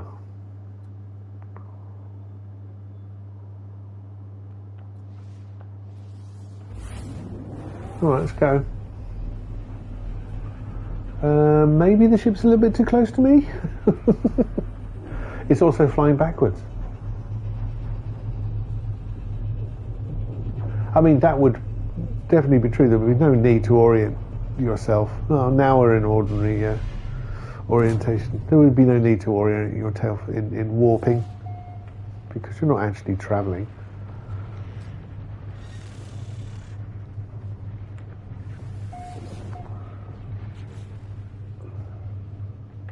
What do we got here? Noise, which is abandoned. It's not that noise. Ifna, which is rocky, which is just outside of Philadelphia, obviously. Yasos on Yori, which is humid. A fragmented planet. Thank you. I appreciate that. I'll have a look.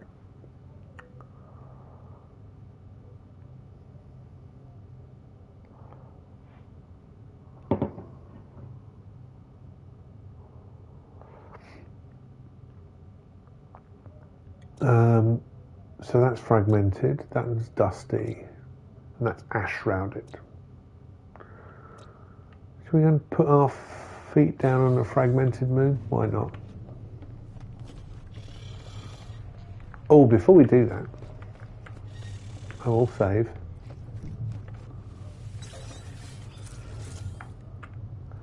And I'll check the economy.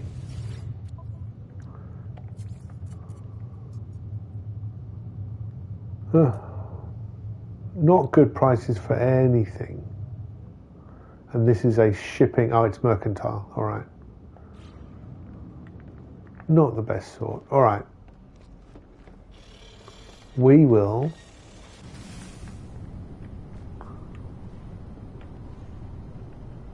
have a quick look at that fragmented planet. That sounds like fun.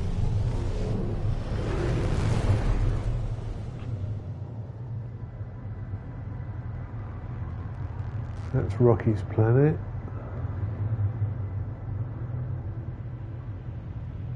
is abandoned. I'm pretty sure I put myself in the ship view. Can't see my scope at all. There's a ringed planet. That's fragmented. Let's go there. So yeah, simulation theory. Simulation theory is the idea that, as I say, we can perceive that we will create environments that will be complex and diverse, simulate galaxies. Check Discord, please, and reply me on Discord if it's easy for you. Eddie, I just sent you a welcome message, but I don't have anything else from you.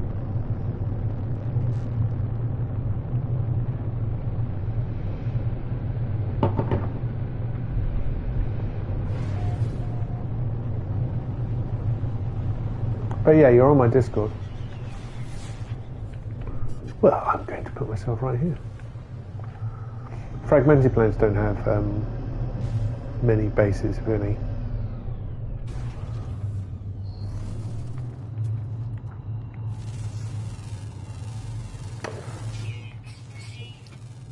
And here we have the example of, here we are in a simulation.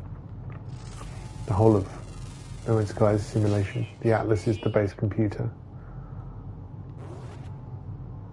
And the 16 that we refer to, that is seen often referred to as the last 16 minutes or 16 seconds. 16 minutes, I think it is, of Atlas's survival on Earth. Living thing. I haven't received any MSG from you.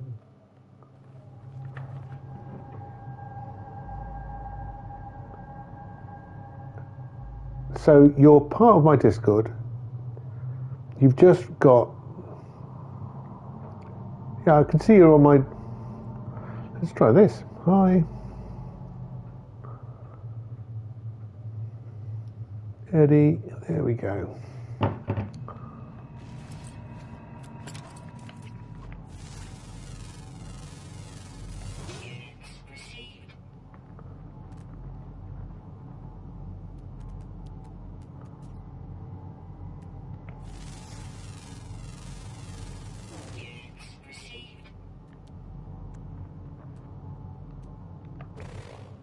So, yes, simulation theory. Keep getting distracted. Eddie, stop you talking about simulation theory. I sent you a private MSG. Okay, cool, thank you. In regards to?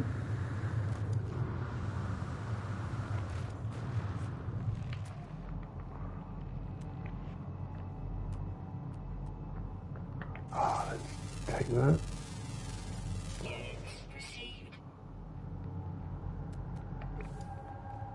So please check and reply.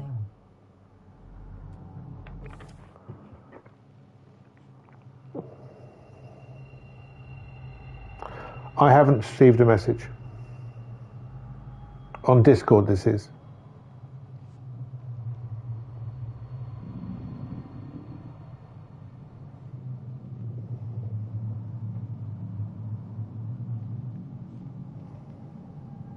Nothing there.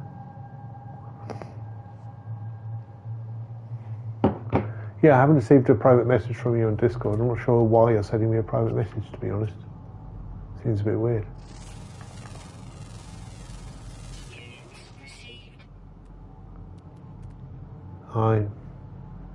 One thinks that you might be.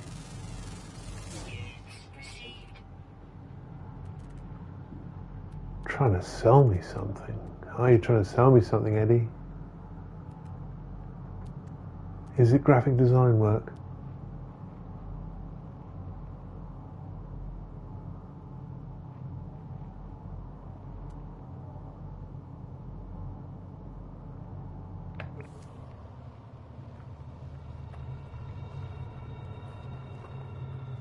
Can we take a picture?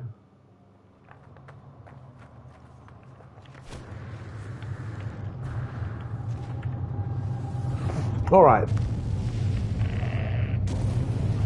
I'm not going to bother with the picture. I'm going to move on.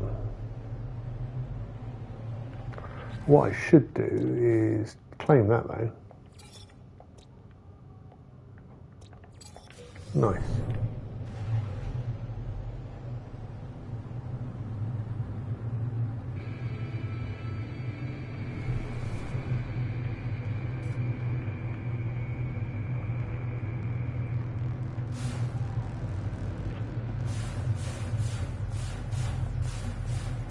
Yeah, it's only silver. Very pink, this inky blackness of space. And there is a black hole here, so we're going to jump into that black hole.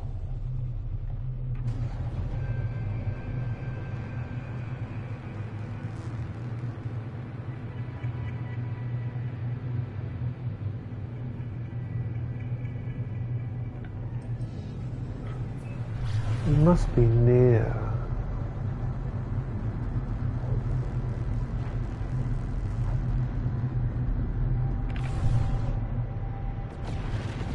Still can't see it. There it is. There's the black hole.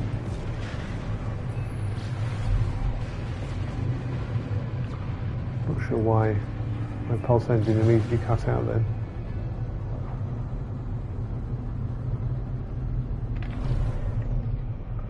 There's the black hole. Let's dive in there.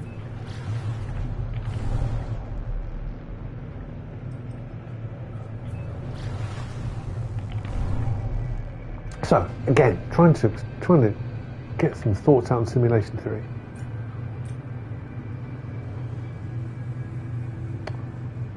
So here we are, one level into the simulation. We in No Man's Sky. We understand there is a supercomputer on a planet called Earth that is generating all of this. Within No Man's Sky, there are also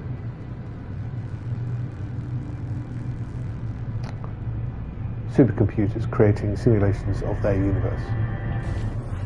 And we can presume that within that, when those supercomputers, there are supercomputers creating universes. Now, if that's true, there's a lot of ifs there, but if that is true, then we're in a fight.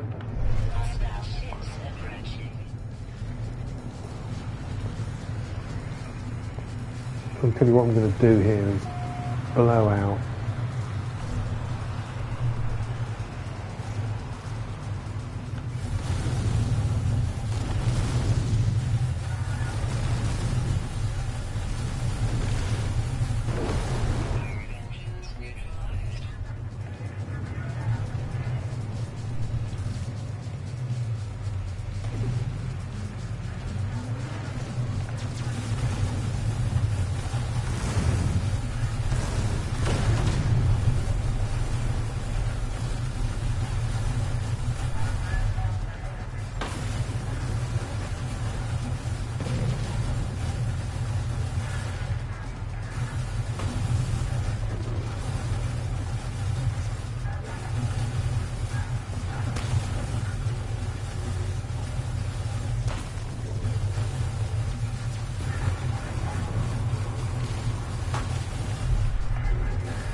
fighting is very distracting.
Okay.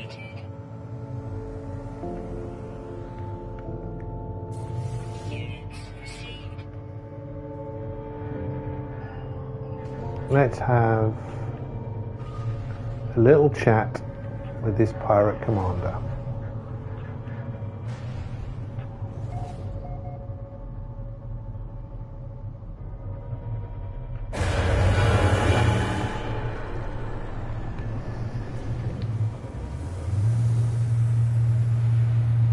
And again, I'm halfway through describing what the simulation paradox is. If, therefore, we can perceive the idea that, I'm definitely on the wrong side of the ladder here, societies can get to this level of producing simulations of itself, how do we know that we are not inside a simulation?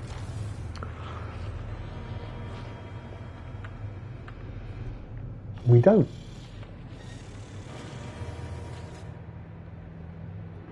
The pirate commander begs for mercy. I must name my price. Let's go for Seize the Dreadnought. It's A class now. Ooh, 142 million. My class is also A. I've got more expansion slots.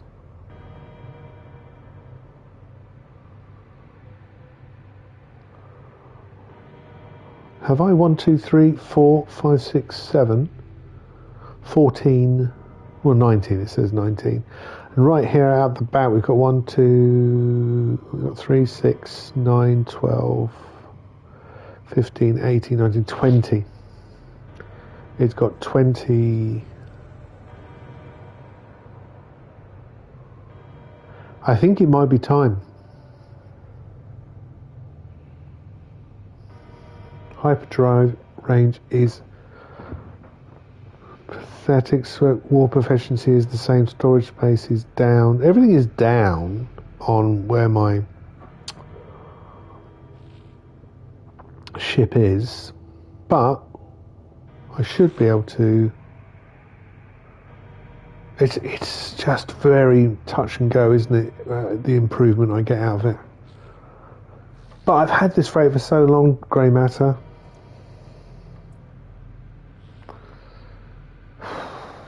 Go on, let's swap ships.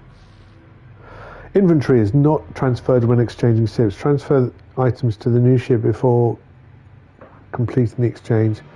Proceed with the exchange. No. What we'll do is come out of this freighter. I will now move all of this into my exosuit for the time being.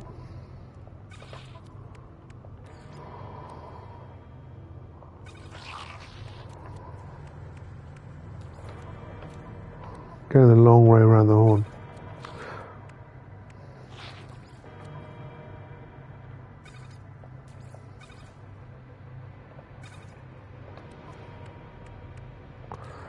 High value items in there too.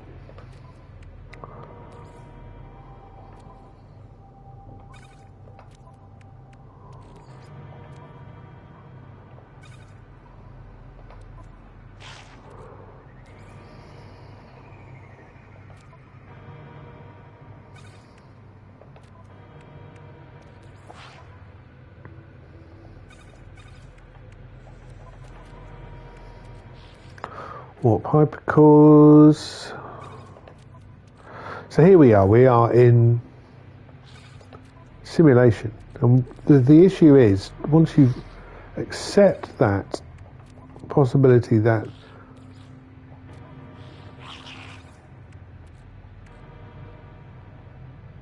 we could be in a simulation, it's more likely that we're in a simulation because the chances are we're not on the top of the tree. We haven't done it ourselves.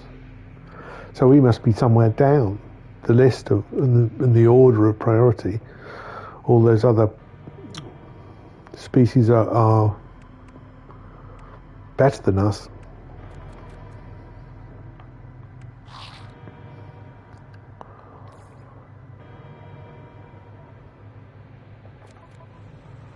Alright, I'm going to store...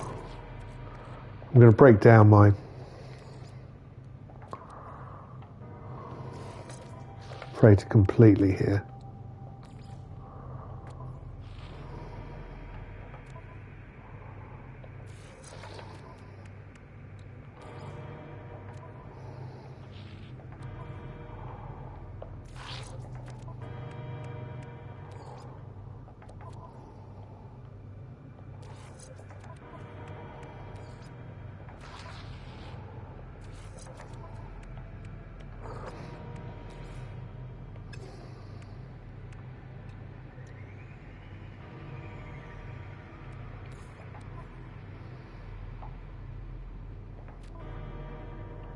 Trying to do two things at once. Think and do is hard. So therefore, the chances are we're in the simulation. We're not at the top of the tree. We're not at the top of the tree because we haven't created a simulacra. We just can perceive that we could do it sometime in our future. And if that's the case, then we're somewhere down the pecking order.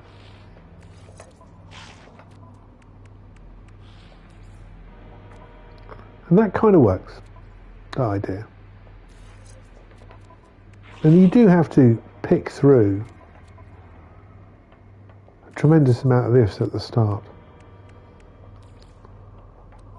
We can perceive that we'll be able to create environments so vast and complex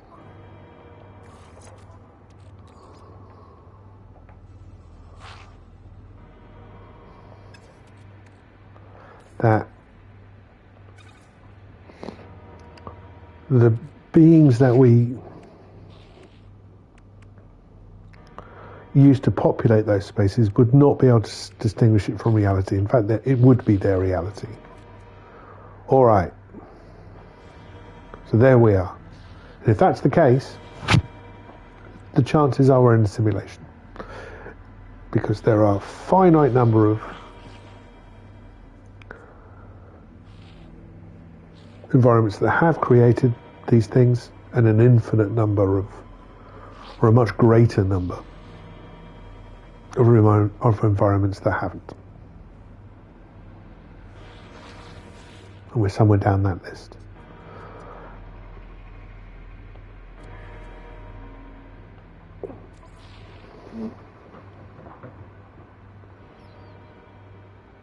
So it's got a better hyperdrive efficiency. Warp efficiency is the same. It's got less storage spaces, but I can work on that. And its fleet coordination, I don't know what that is slightly less. All right, I'm going to claim it. I'm going to go for it. Let us take over the EV6 Echinatori. Means I have to rebuild all that stuff. And it gives me something to do.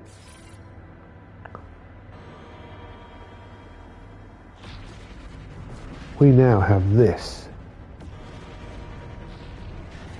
wondrous thing. We're flying with the GEC rather than the Viking.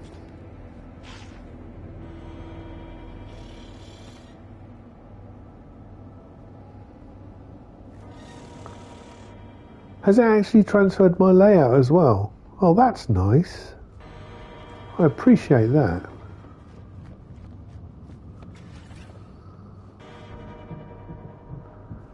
My freighters are all here.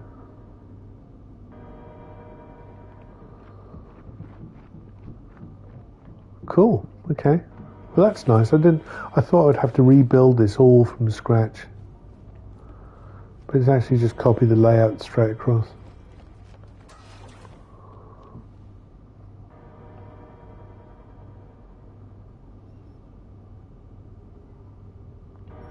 Sweet.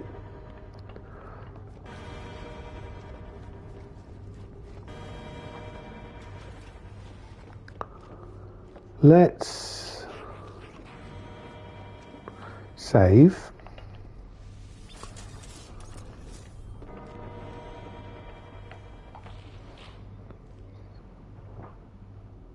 But there's another way of looking at simulation theory.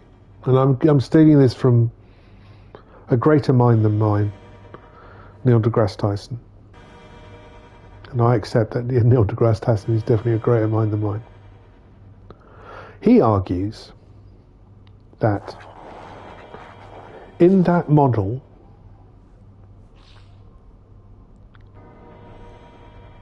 there are two possible places we could be where we haven't developed a simulation which is capable of housing NPCs which consider that to be their reality, and so on and so forth. We're at the bottom of the chain where we haven't done that, or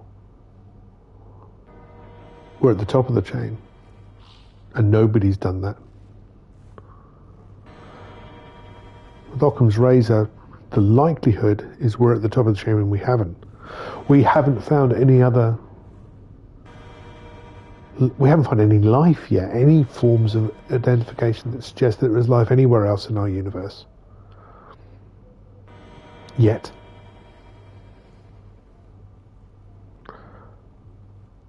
And when you've only got two options, you're at the bottom of the chain, which is unlikely according to that model, or you're at the top of the chain, and you have.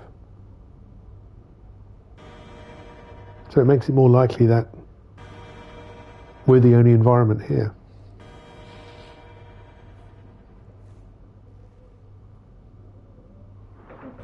That's a different way of thinking about things, isn't it? Kind of like that. All right, so let's go over to upgrade control.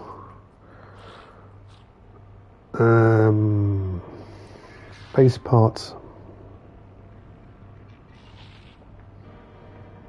Yes. How do I do this? All right, okay. So we're going to install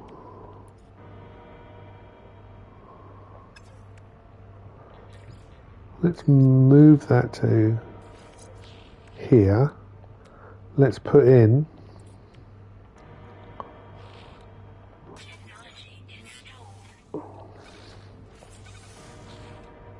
I need quartzite. Ugh. I've got to find a purple star to do that. Let's put the other bits in.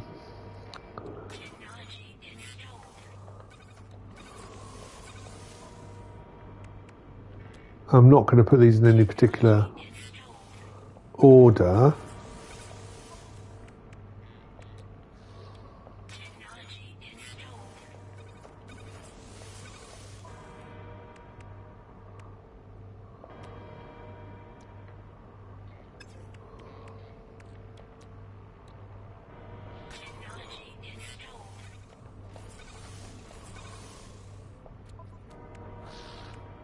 And finally,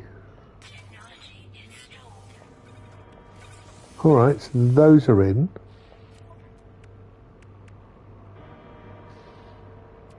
That needs a little bit of quartzite. We want to install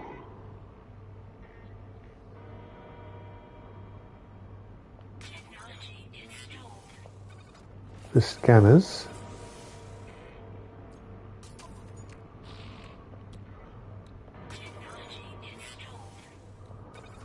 And the matter beam. The matter beam, I believe, is the way that we can transport matter to the frigate, the freighter,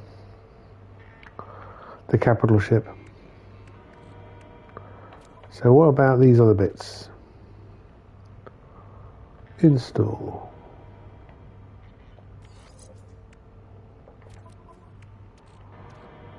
Install. Technology already installed, okay. So that's that second one. Let's pop that over there. Is this already installed? Nope. Install.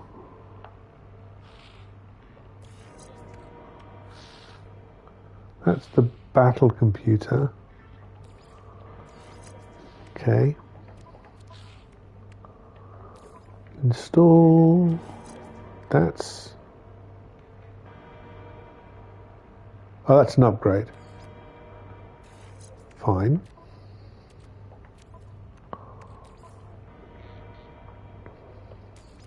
I've got that one. So that can go there to sell. Reality Dethreader package.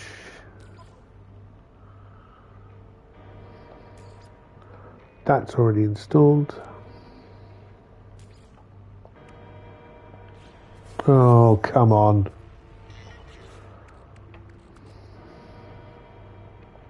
Move that out of the way. Warp shielding package. Install. Technology already installed. Good. No. Press the right buttons. Oh. Do not keep doing that. Move and stack. Thank you. Install. Already got that. So that can... Oh, I'm getting annoyed with myself now. Move and stack. Install this. Plasmatic warp. That looks like I've already got that.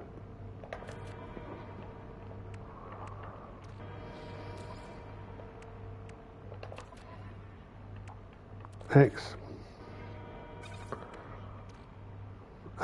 Install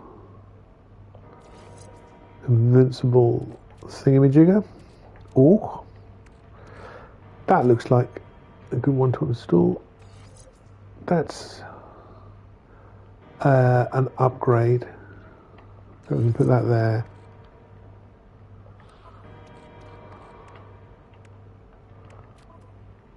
It's remaining resonant matrix package, matter beam package. I've got an internet scanner package. I think I've got those. Matter beam, yeah. Interstellar scanner. What was the other one? Resonance matrix.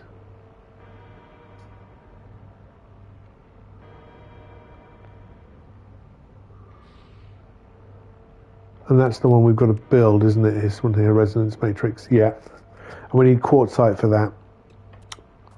And we get quartzite from Purple Systems.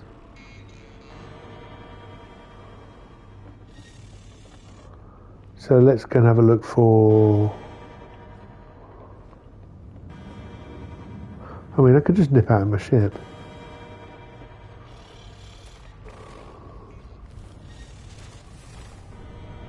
Find a local one. Or would it be brighter of me to have a look here? Does this break them down? It doesn't. Okay. If I look at my discoveries, I can... Why is that removed? Unhide system. Purple.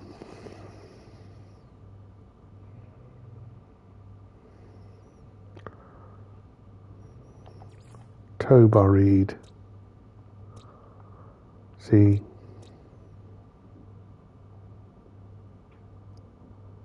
There's quartzite. There's activated quartzite. Activated quartzite. And this is in the system called Tobaride. Oh, we'll go. We might as well just choose that one. Tobaride. Ah, it doesn't have a space station. All right. Do any of these have space stations? Yank. That does. Denquan. Quartzite. Activated quartzite. Cool. All right. So Denquan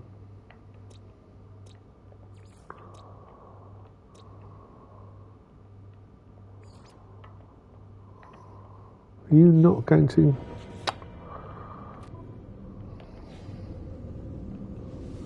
Is Denquin on my list of space stations? Toberide is.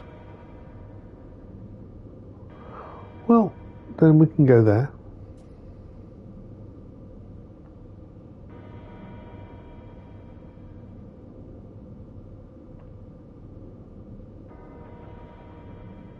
Alright, let's go to Toberide. At least it was there. Toberide, purple star system. 1 planet, 5 moons. And that 1 planet is gas giant.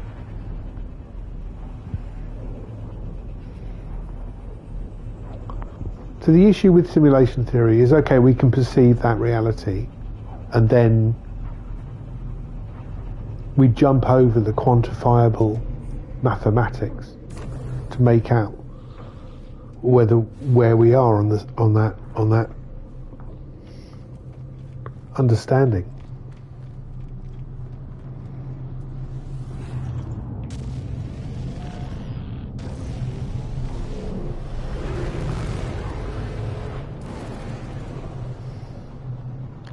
Let's have a look at these. We have a blood moon, a ruined moon, a frozen relic, sub-zero, and rainy. Starbulb, Heaven Tau. Sounds kind of nice. Didn't hang around there for very long though. Aggressive senators. It would be easier to go to a ruined moon or the blood moon. So Loemph 2 or New Rufrife.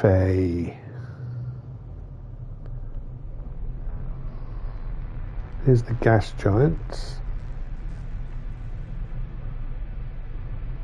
Ifn Tau, that was one of them, wasn't it? It's high sentinel activity. Now go on. Completely contradict where I am.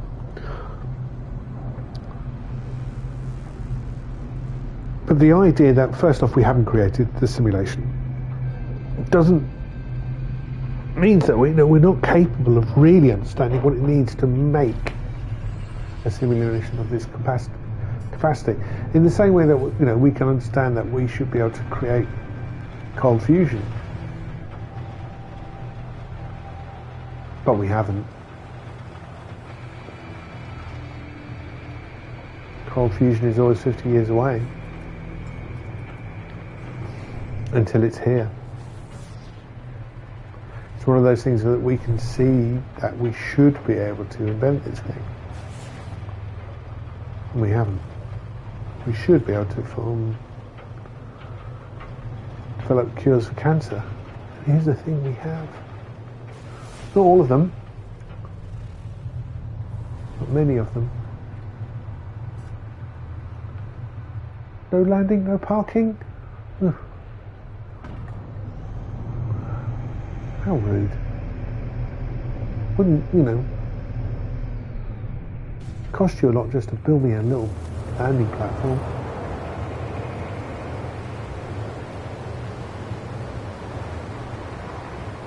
That's a light rather than a flag. There's a flag. Yes, thank you very much.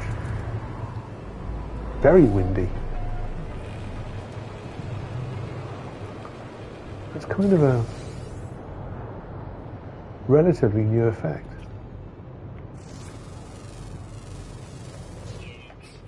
The rustling leaves. I don't remember seeing it. We've also got some heat haze here, so that's why it's wobbling. Right, we're looking for quartzite. Looking for quartzite. I guess I'm doing that. Trying to find a needle in a haystack. Dirty men looking like I know you well. Yeah.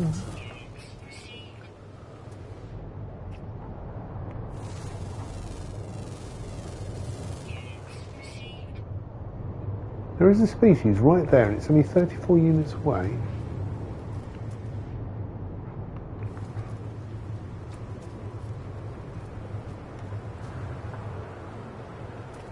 Oh, you want to lie down?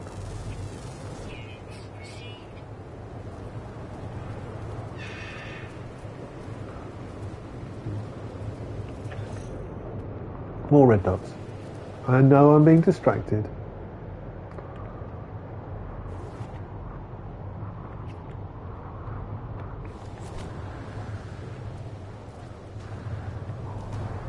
Come on. There we go. Where are you, red dots? You're so close, you must be tiny. Yeah, there you are. Hiding in the grass. There's another red dot over there.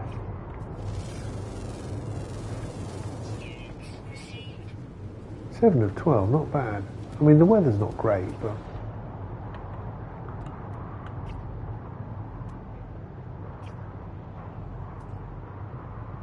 I can't see any other red dots. So let's go looking for quartzite.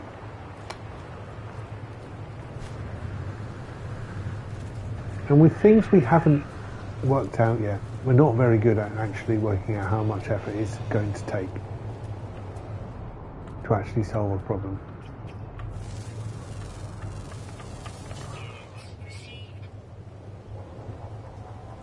Quartzite.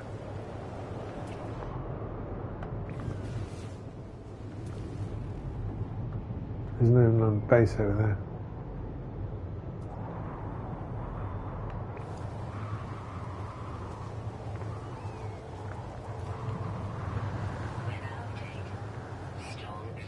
Good, I'd like the storm to clear, that would be nice. What's that over there? That's activated. That's paraffinium. Activated quartzite. Paraffinium. Paraffinium. Activated quartzite. Why no actual quartzite? Here we are on this planet, if in Tau.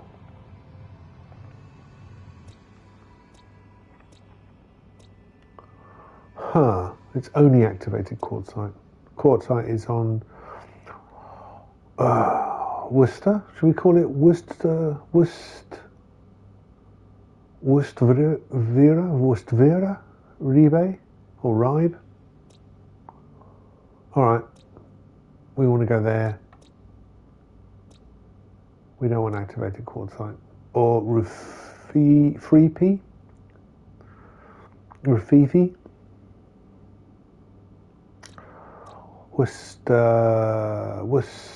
Ooh. So I'm trying to extrapolate a Worcestershire sauce to Worcester, but it hasn't got an R, so I've got no idea how to say that. Worcester.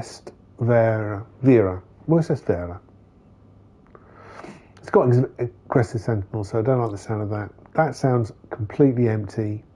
Rafifi?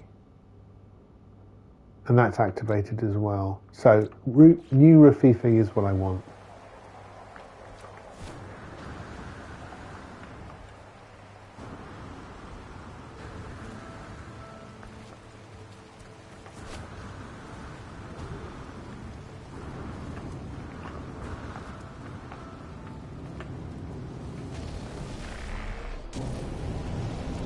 Alright, let's get out of here.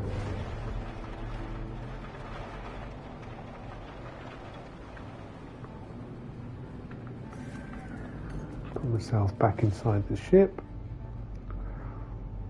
Try and find Rafifi.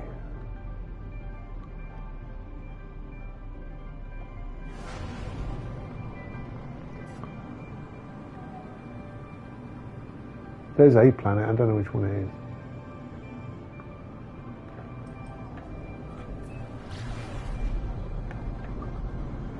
And it's not a planet, it's a moon, but what do I know?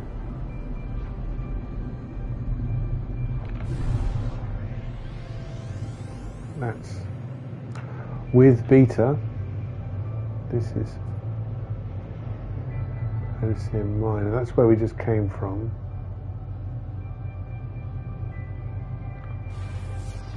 Come on.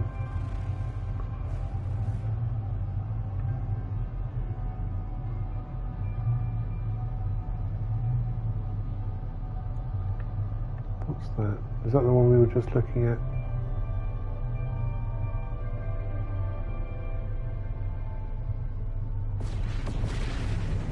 That's the one we were from. That's possibly... Ah, it just popped up there, didn't it? That's with beta, so we don't want that.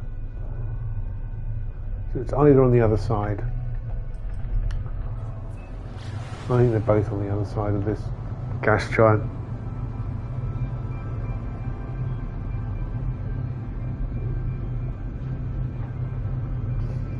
And there's a certain attractiveness to, I think, the technology community that we are in a simulation, because it means technology kind of wins overall. But I don't like it. Simulation theory is very big in the physics community, without a doubt. That's loaf.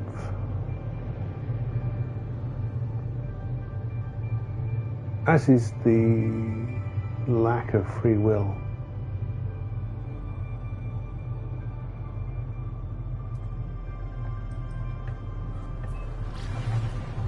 Again, it popped up. Trying to get the bead on it.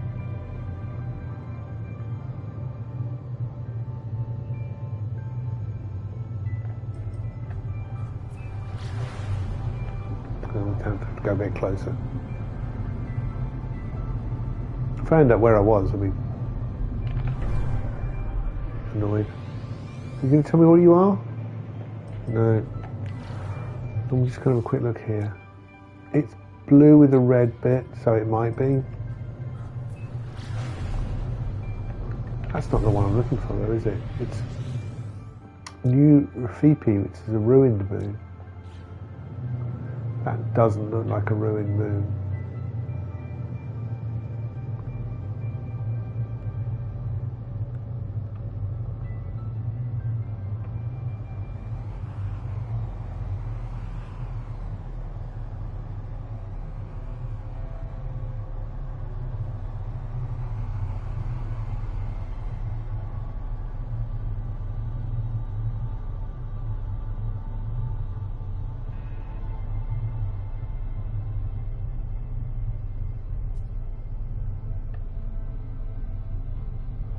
Oh, this is proving to be dull.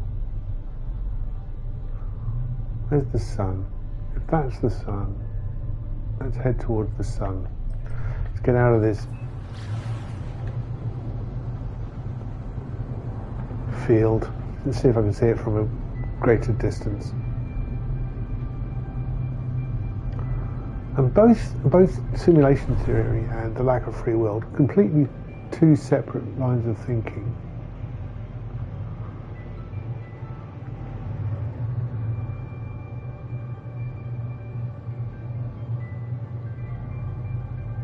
To me,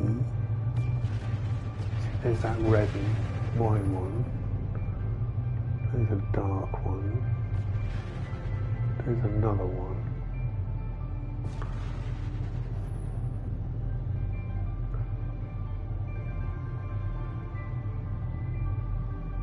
Possibly that one.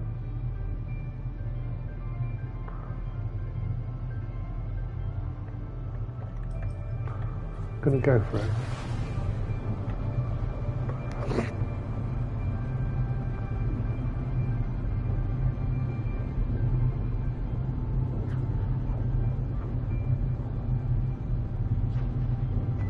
Both of those feel very much like God is entering back into the equation of physics. Predestination has been a thought within Christianity. What, since the 1600s, 1500s? Puritanism is a form understanding around predestination, that we do not have any free will, we are just here to do the will of God, and God will make sure that we do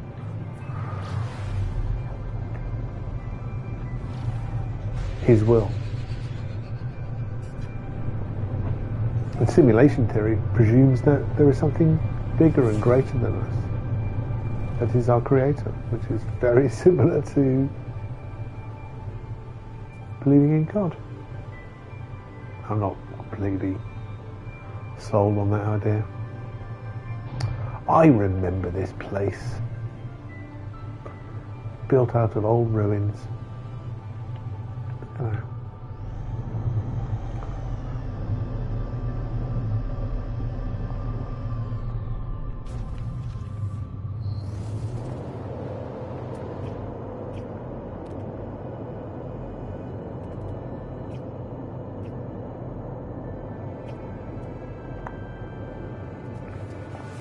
So let's look for some quartzite. There's pyrite. I might as well scan that rock because it's in the way. That's pyrite. There's quartzite. 1,000 units away? It's a fair old way. Anything closer? That's pyrite. I don't remember that. It's waving. Oh, right, okay, now I understand. It was waving its head, it was waggling its head. I thought it was hello! I don't remember those springy things.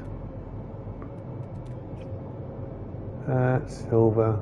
That's silver. I think there might only be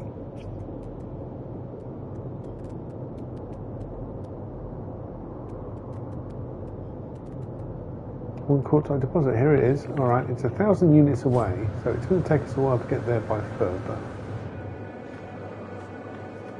we'll get on with it.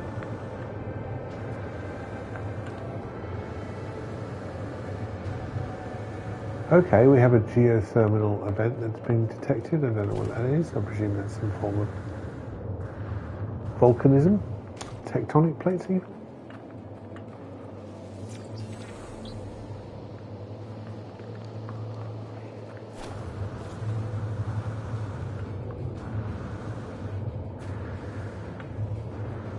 We're halfway there. Living on a prayer, of course.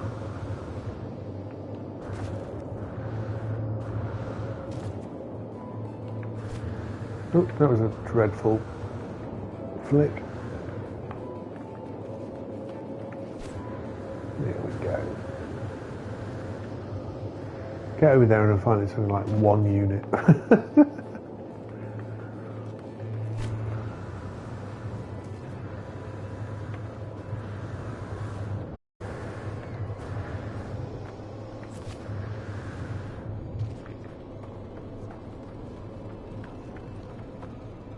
Yummy quartzite. We'll need the tray manipulator. Its smallest setting. Thank you.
Mine. Why is it just giving me silicate powder rather than quartzite? There we go.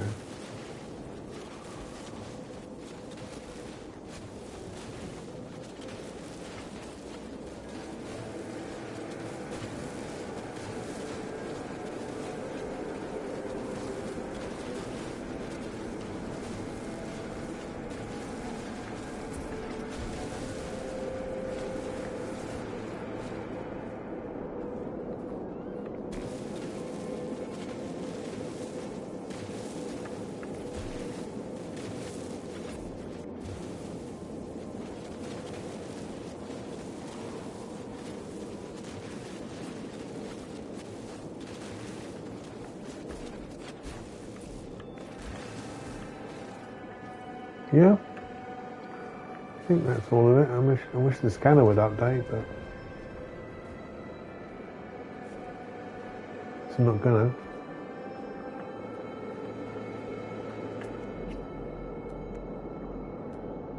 It's teeming with life, though. This anomalous world.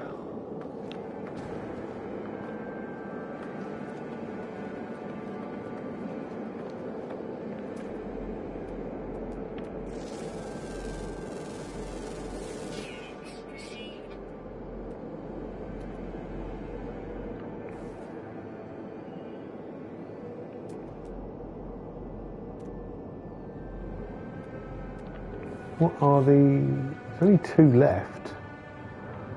Rare underground, uncommon underground. Cavies. Rare cavey. See if we can find some cave entrances. That looks like a cave entrance to me.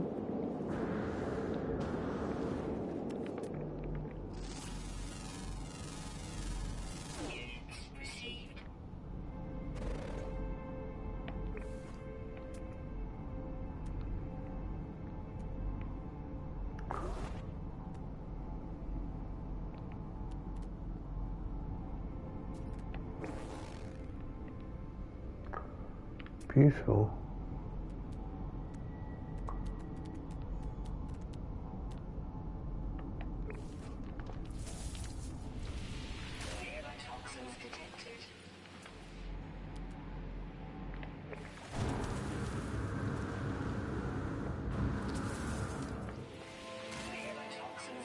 Yeah. Toxins, schmoxins.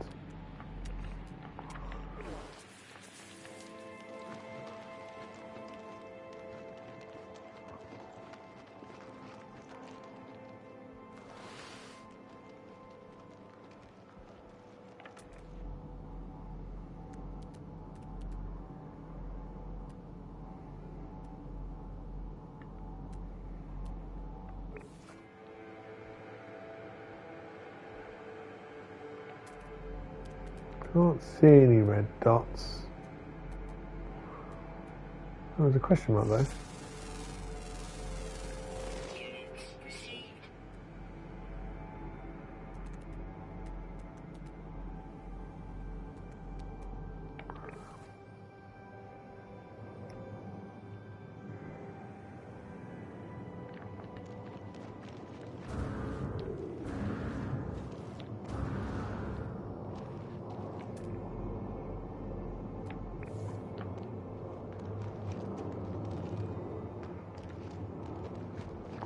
Now, cave dwellers do have a tendency to render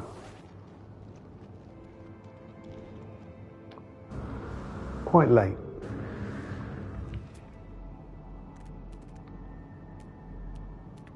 I've been through enough caves looking for species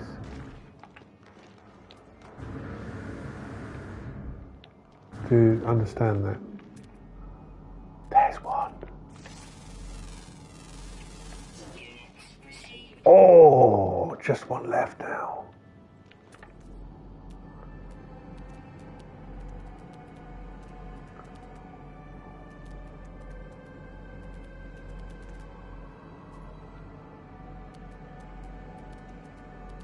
See, that was only 40 or so units away before I could pick it up on my scope.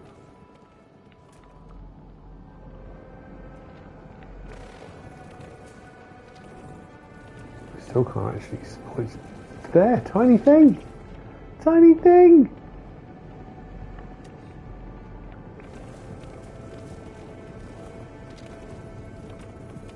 It's popping up. They're fun. I've never seen that before. I've seen, obviously they look like bouncers, but they look like little mice.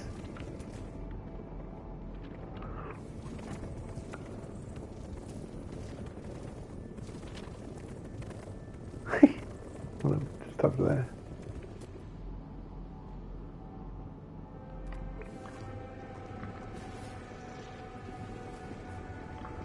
So which one was that? Was that the...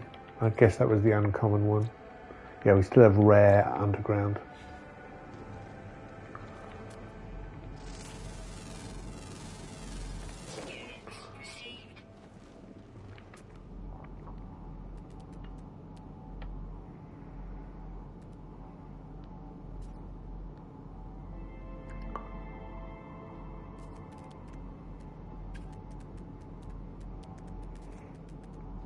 And I've been in a number of cave networks looking for creatures, scanning voraciously as I go through, only to turn around and find it right behind myself.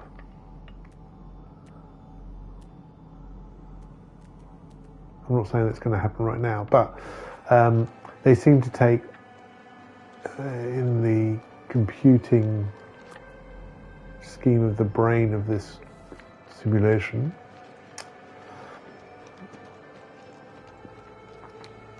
that these are often rendered last.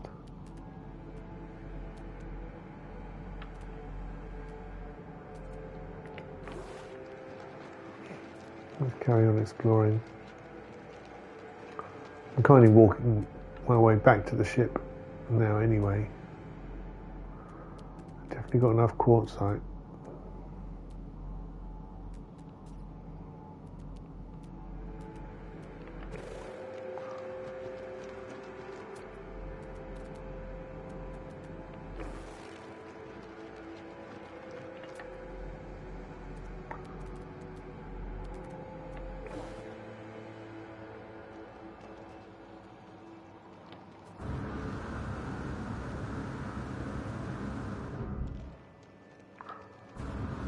No, I'm running out.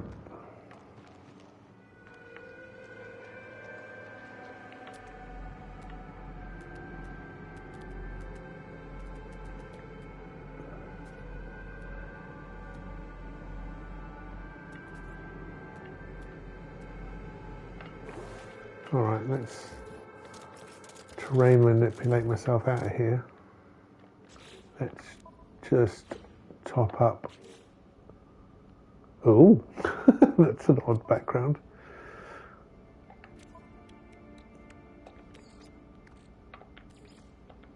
The tool. Where's the ship? Stop it.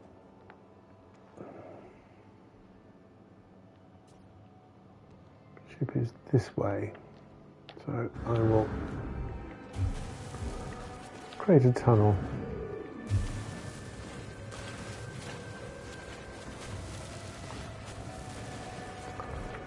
There we go, that'll get me out on the ground. Oh, I'm out of frost protection. Bring up all the screens I don't want to see. Good old iron batteries.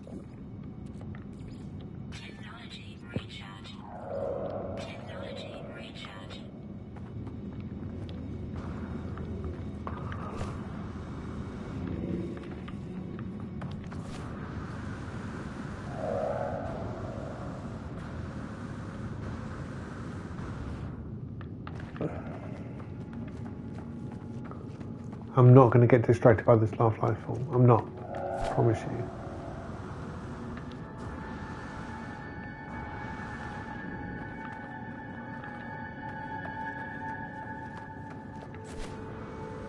I'm going to stay on target and leave this world. How much stuff did I make? 435 quartzite. Fine. Good enough. Good enough for jazz. Let's see if I can find...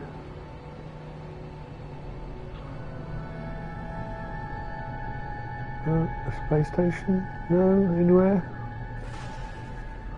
I'm just going to move away from the planet structure again. Make things a little clearer. Oh!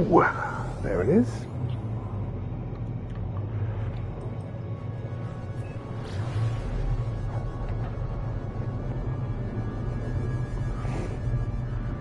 I am installing the resonant matrix. Don't whinge at me like that in No Man's Sky. I will do that. Promise you.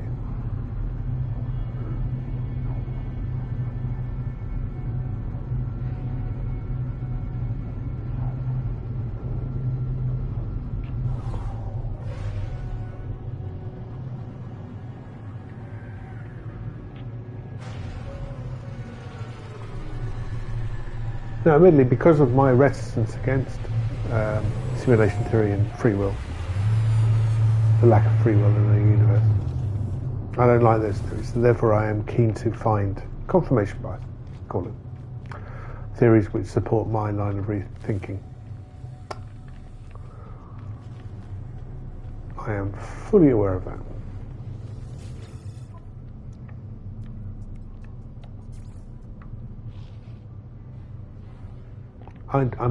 What economy are we in?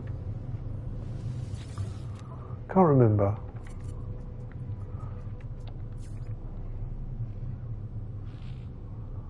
Well, there's nothing in my freighter at the moment anyway, apart from some bits. Some bits. Bromide salt, mesh decouplers.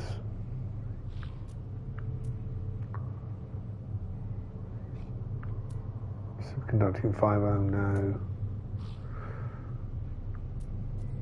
It's the worst inventory to try and sell from, because it is so busy. I'll sell those fusion igniters at +5. I'll sell those Corvax case. No, I'm not. I want those. This is the thing. I'm so used to selling from my inventory.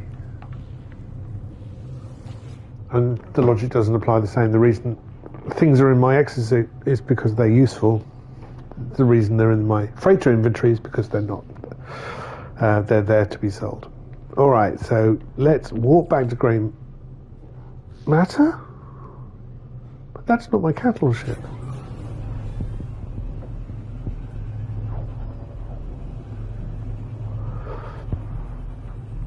Has it copied the name of my capital ship? Uh-oh. I fear I might be lost.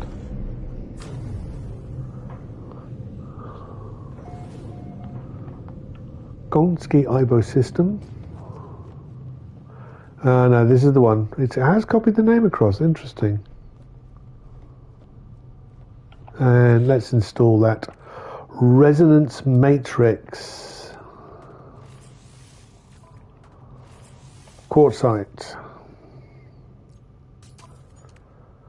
Cool.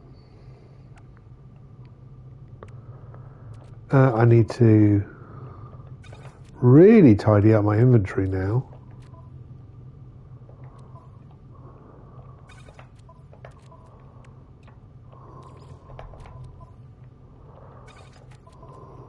Silver, starship element, and so is gold. These things we know we can sell. Now we need to put back goods that we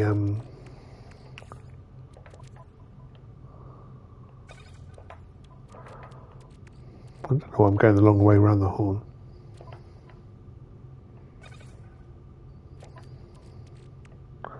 Goods we can sell. Living glass. Conducting fibres. Bromide salt. That's excess. These may be useful.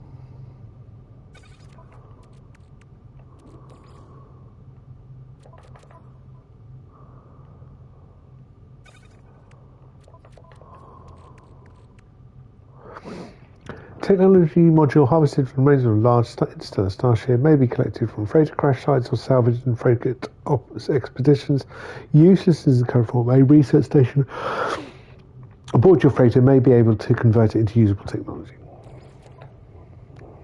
I fear that we're already at that point, but maybe not. Quartzite can go into purple. Or is it planetary gases? It's probably planetary gases. There we go. Space fuel.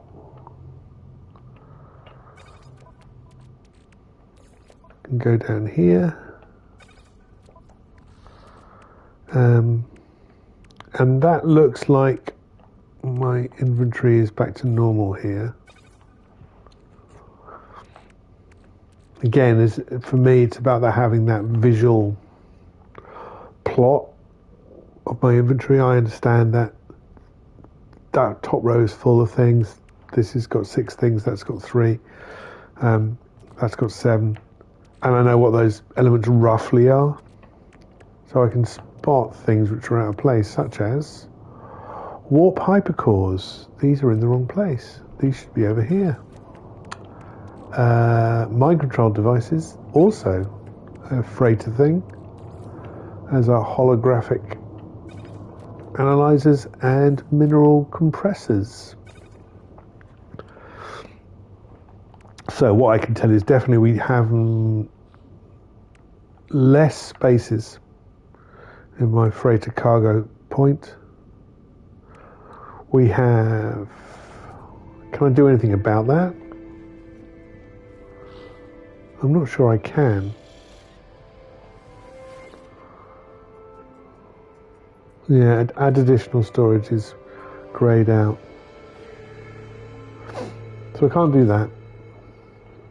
I'm going to have to cope with that. But that's okay. What we could look at, though, is warp hyperdrive efficiency. Now, what we want to do is move out the ones which allow for access to different different types of star systems.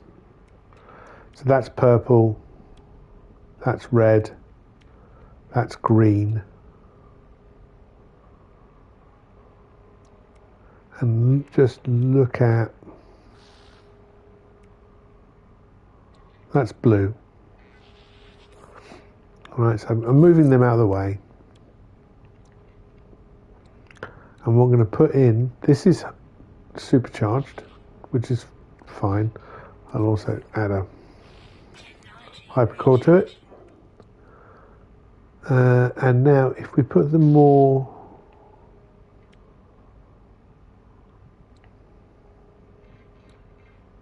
see that one has 800, that's right in there.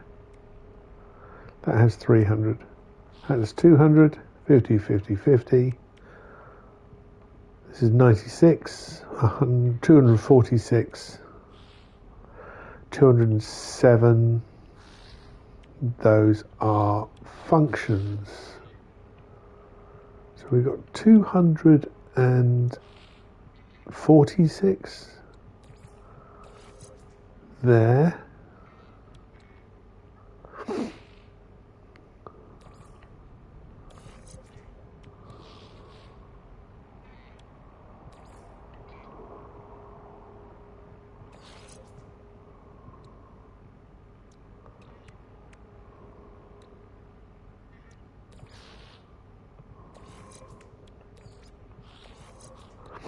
We're still slightly less than our capacity was.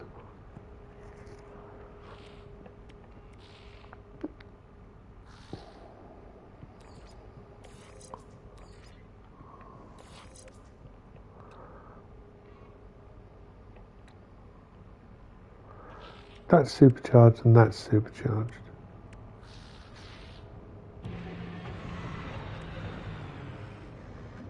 That seems to be a better place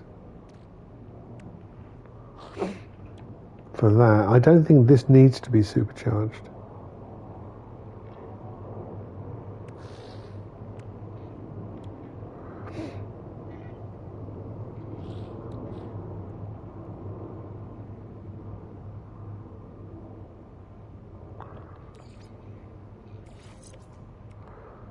So that's kind of a waste of a supercharged slot. I could put one of these in.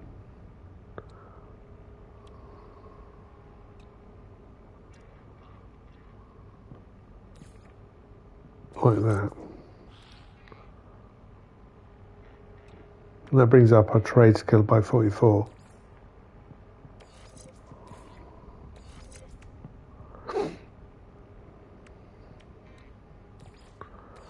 Those two, they're either on or off. They don't stack.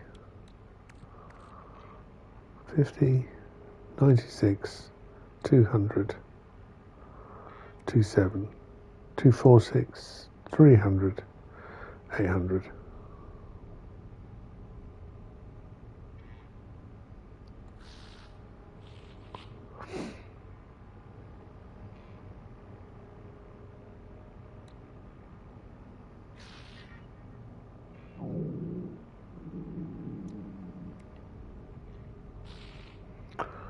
So, just trying to.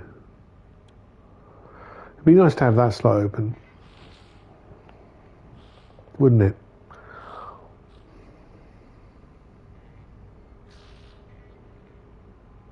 We're definitely 500 hyperdrive down on range.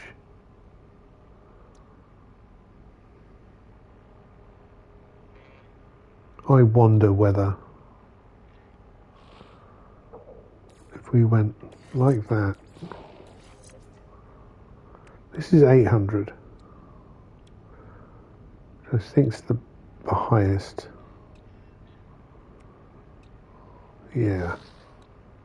So put you there. Oh, look at that. Immediately we're up to 4.3. So not.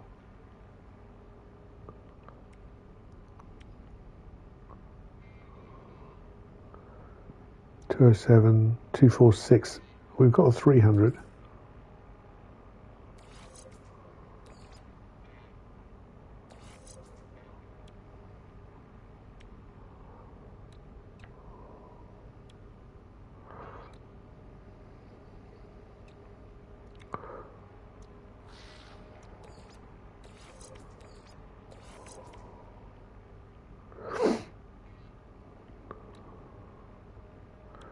$207. So we've now got. I mean, that is definitely the wrong place.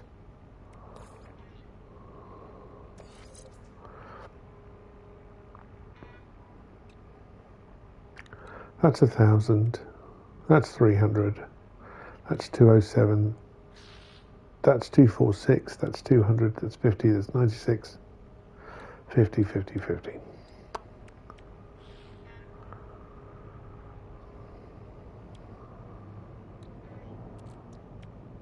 So, 1,000, 300, 207. That's 246.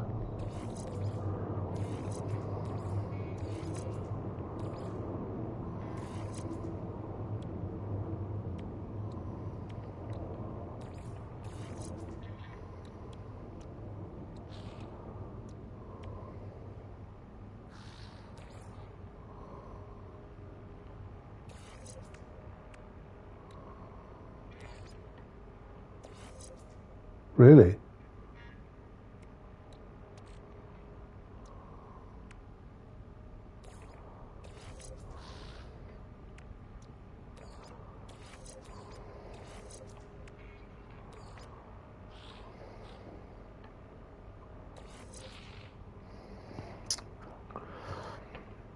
I don't feel we're fully efficient yet.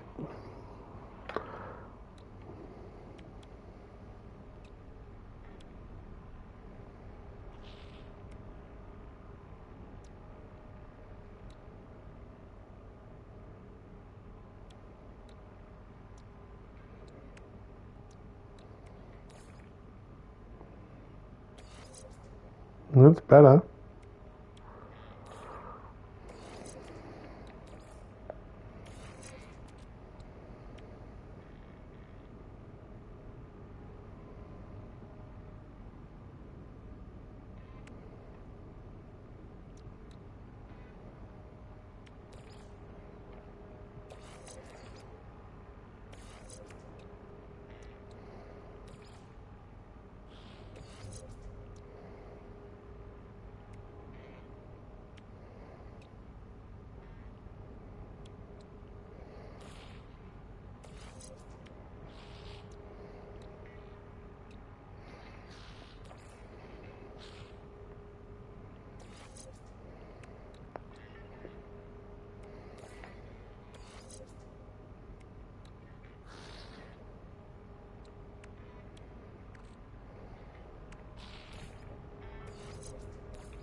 Hmm.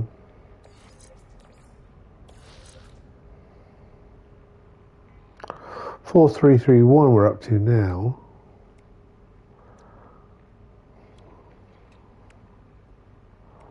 That's 50.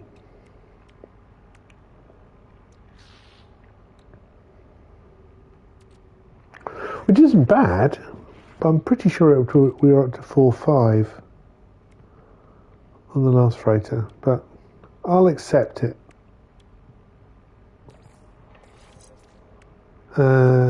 We hope that we will get some storage augmentation for the freighter. Now I'm flying around as this fancy pirate freighter, and it's called this.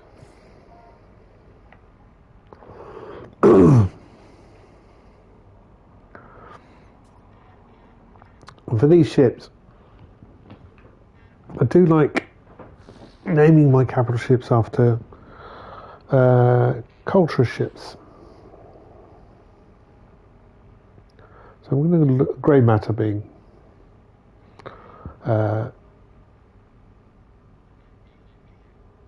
culture ship names. Now, if you're unaware of the culture is the creation of Ian M. Banks. His science fiction books are mostly set within culture. Exclusively? I'm not sure. I mean, maybe some fringes. Yeah, there are some fringes. It's a fact. They're all fascinating reads, and I really recommend them. But there is this principle of these sentient ships,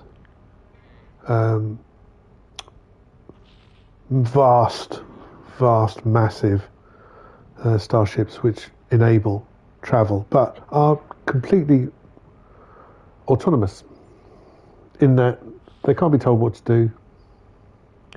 You can ask them to do something, and they may agree to do it.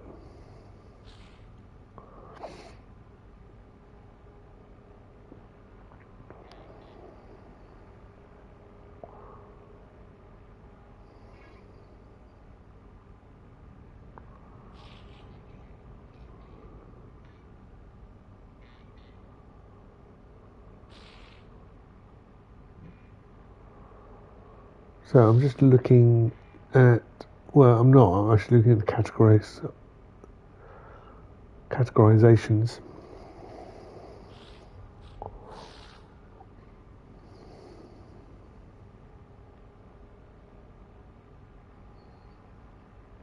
Oh, I like that.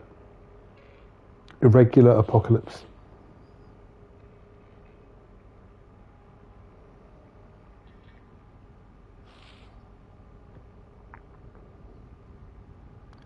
And what was nervous energy? Irregular apocalypse. I'm going to go with that. Irregular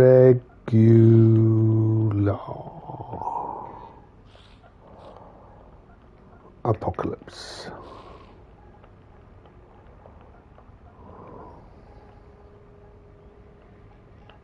And then we're going to call it a day.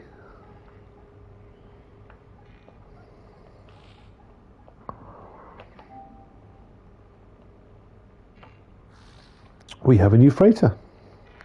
Maybe we should take a picture. Maybe we should send our frigates out.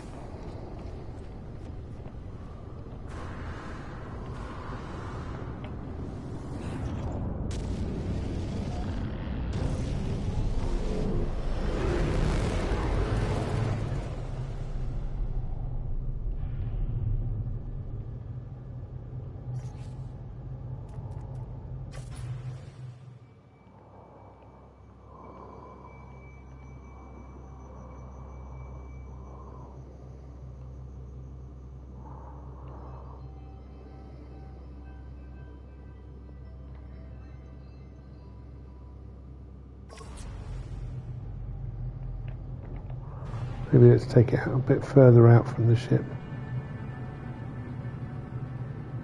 Here? Yeah.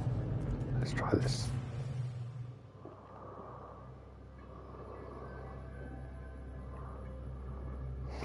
I like that.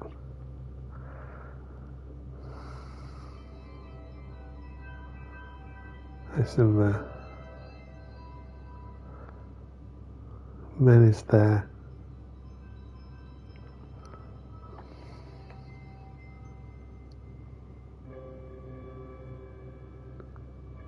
Just looking at that little kink in my star trail.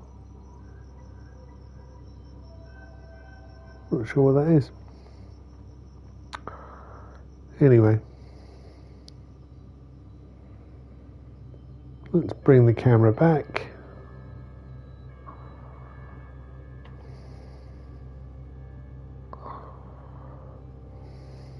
If we can line up that. Make it look I'm towing.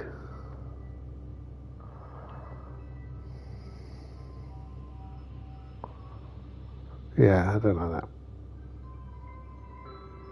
We'll do that. Nice.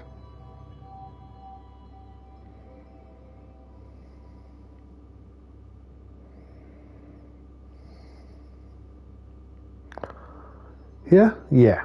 There's our picture.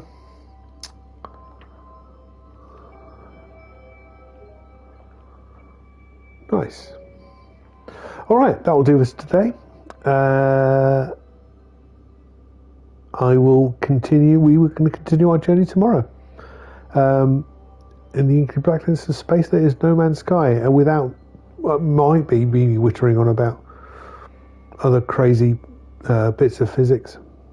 I do love physics. It's one of the reasons I love No Man's Sky is because it is astronomy. It's astrophysicist. In a nutshell, maybe that is that better? Is it better or worse? Like that. Let's go with that one. Nice. All right. Until then, see you then. So VODs are up on YouTube. I'll probably keep about a week on Twitch. And then move them onto YouTube. If you are on YouTube and you've watched all the way to the end, you're crazy, and I love you. I love you so much. You're wonderful people. If you've watched more than one video, I love you even more.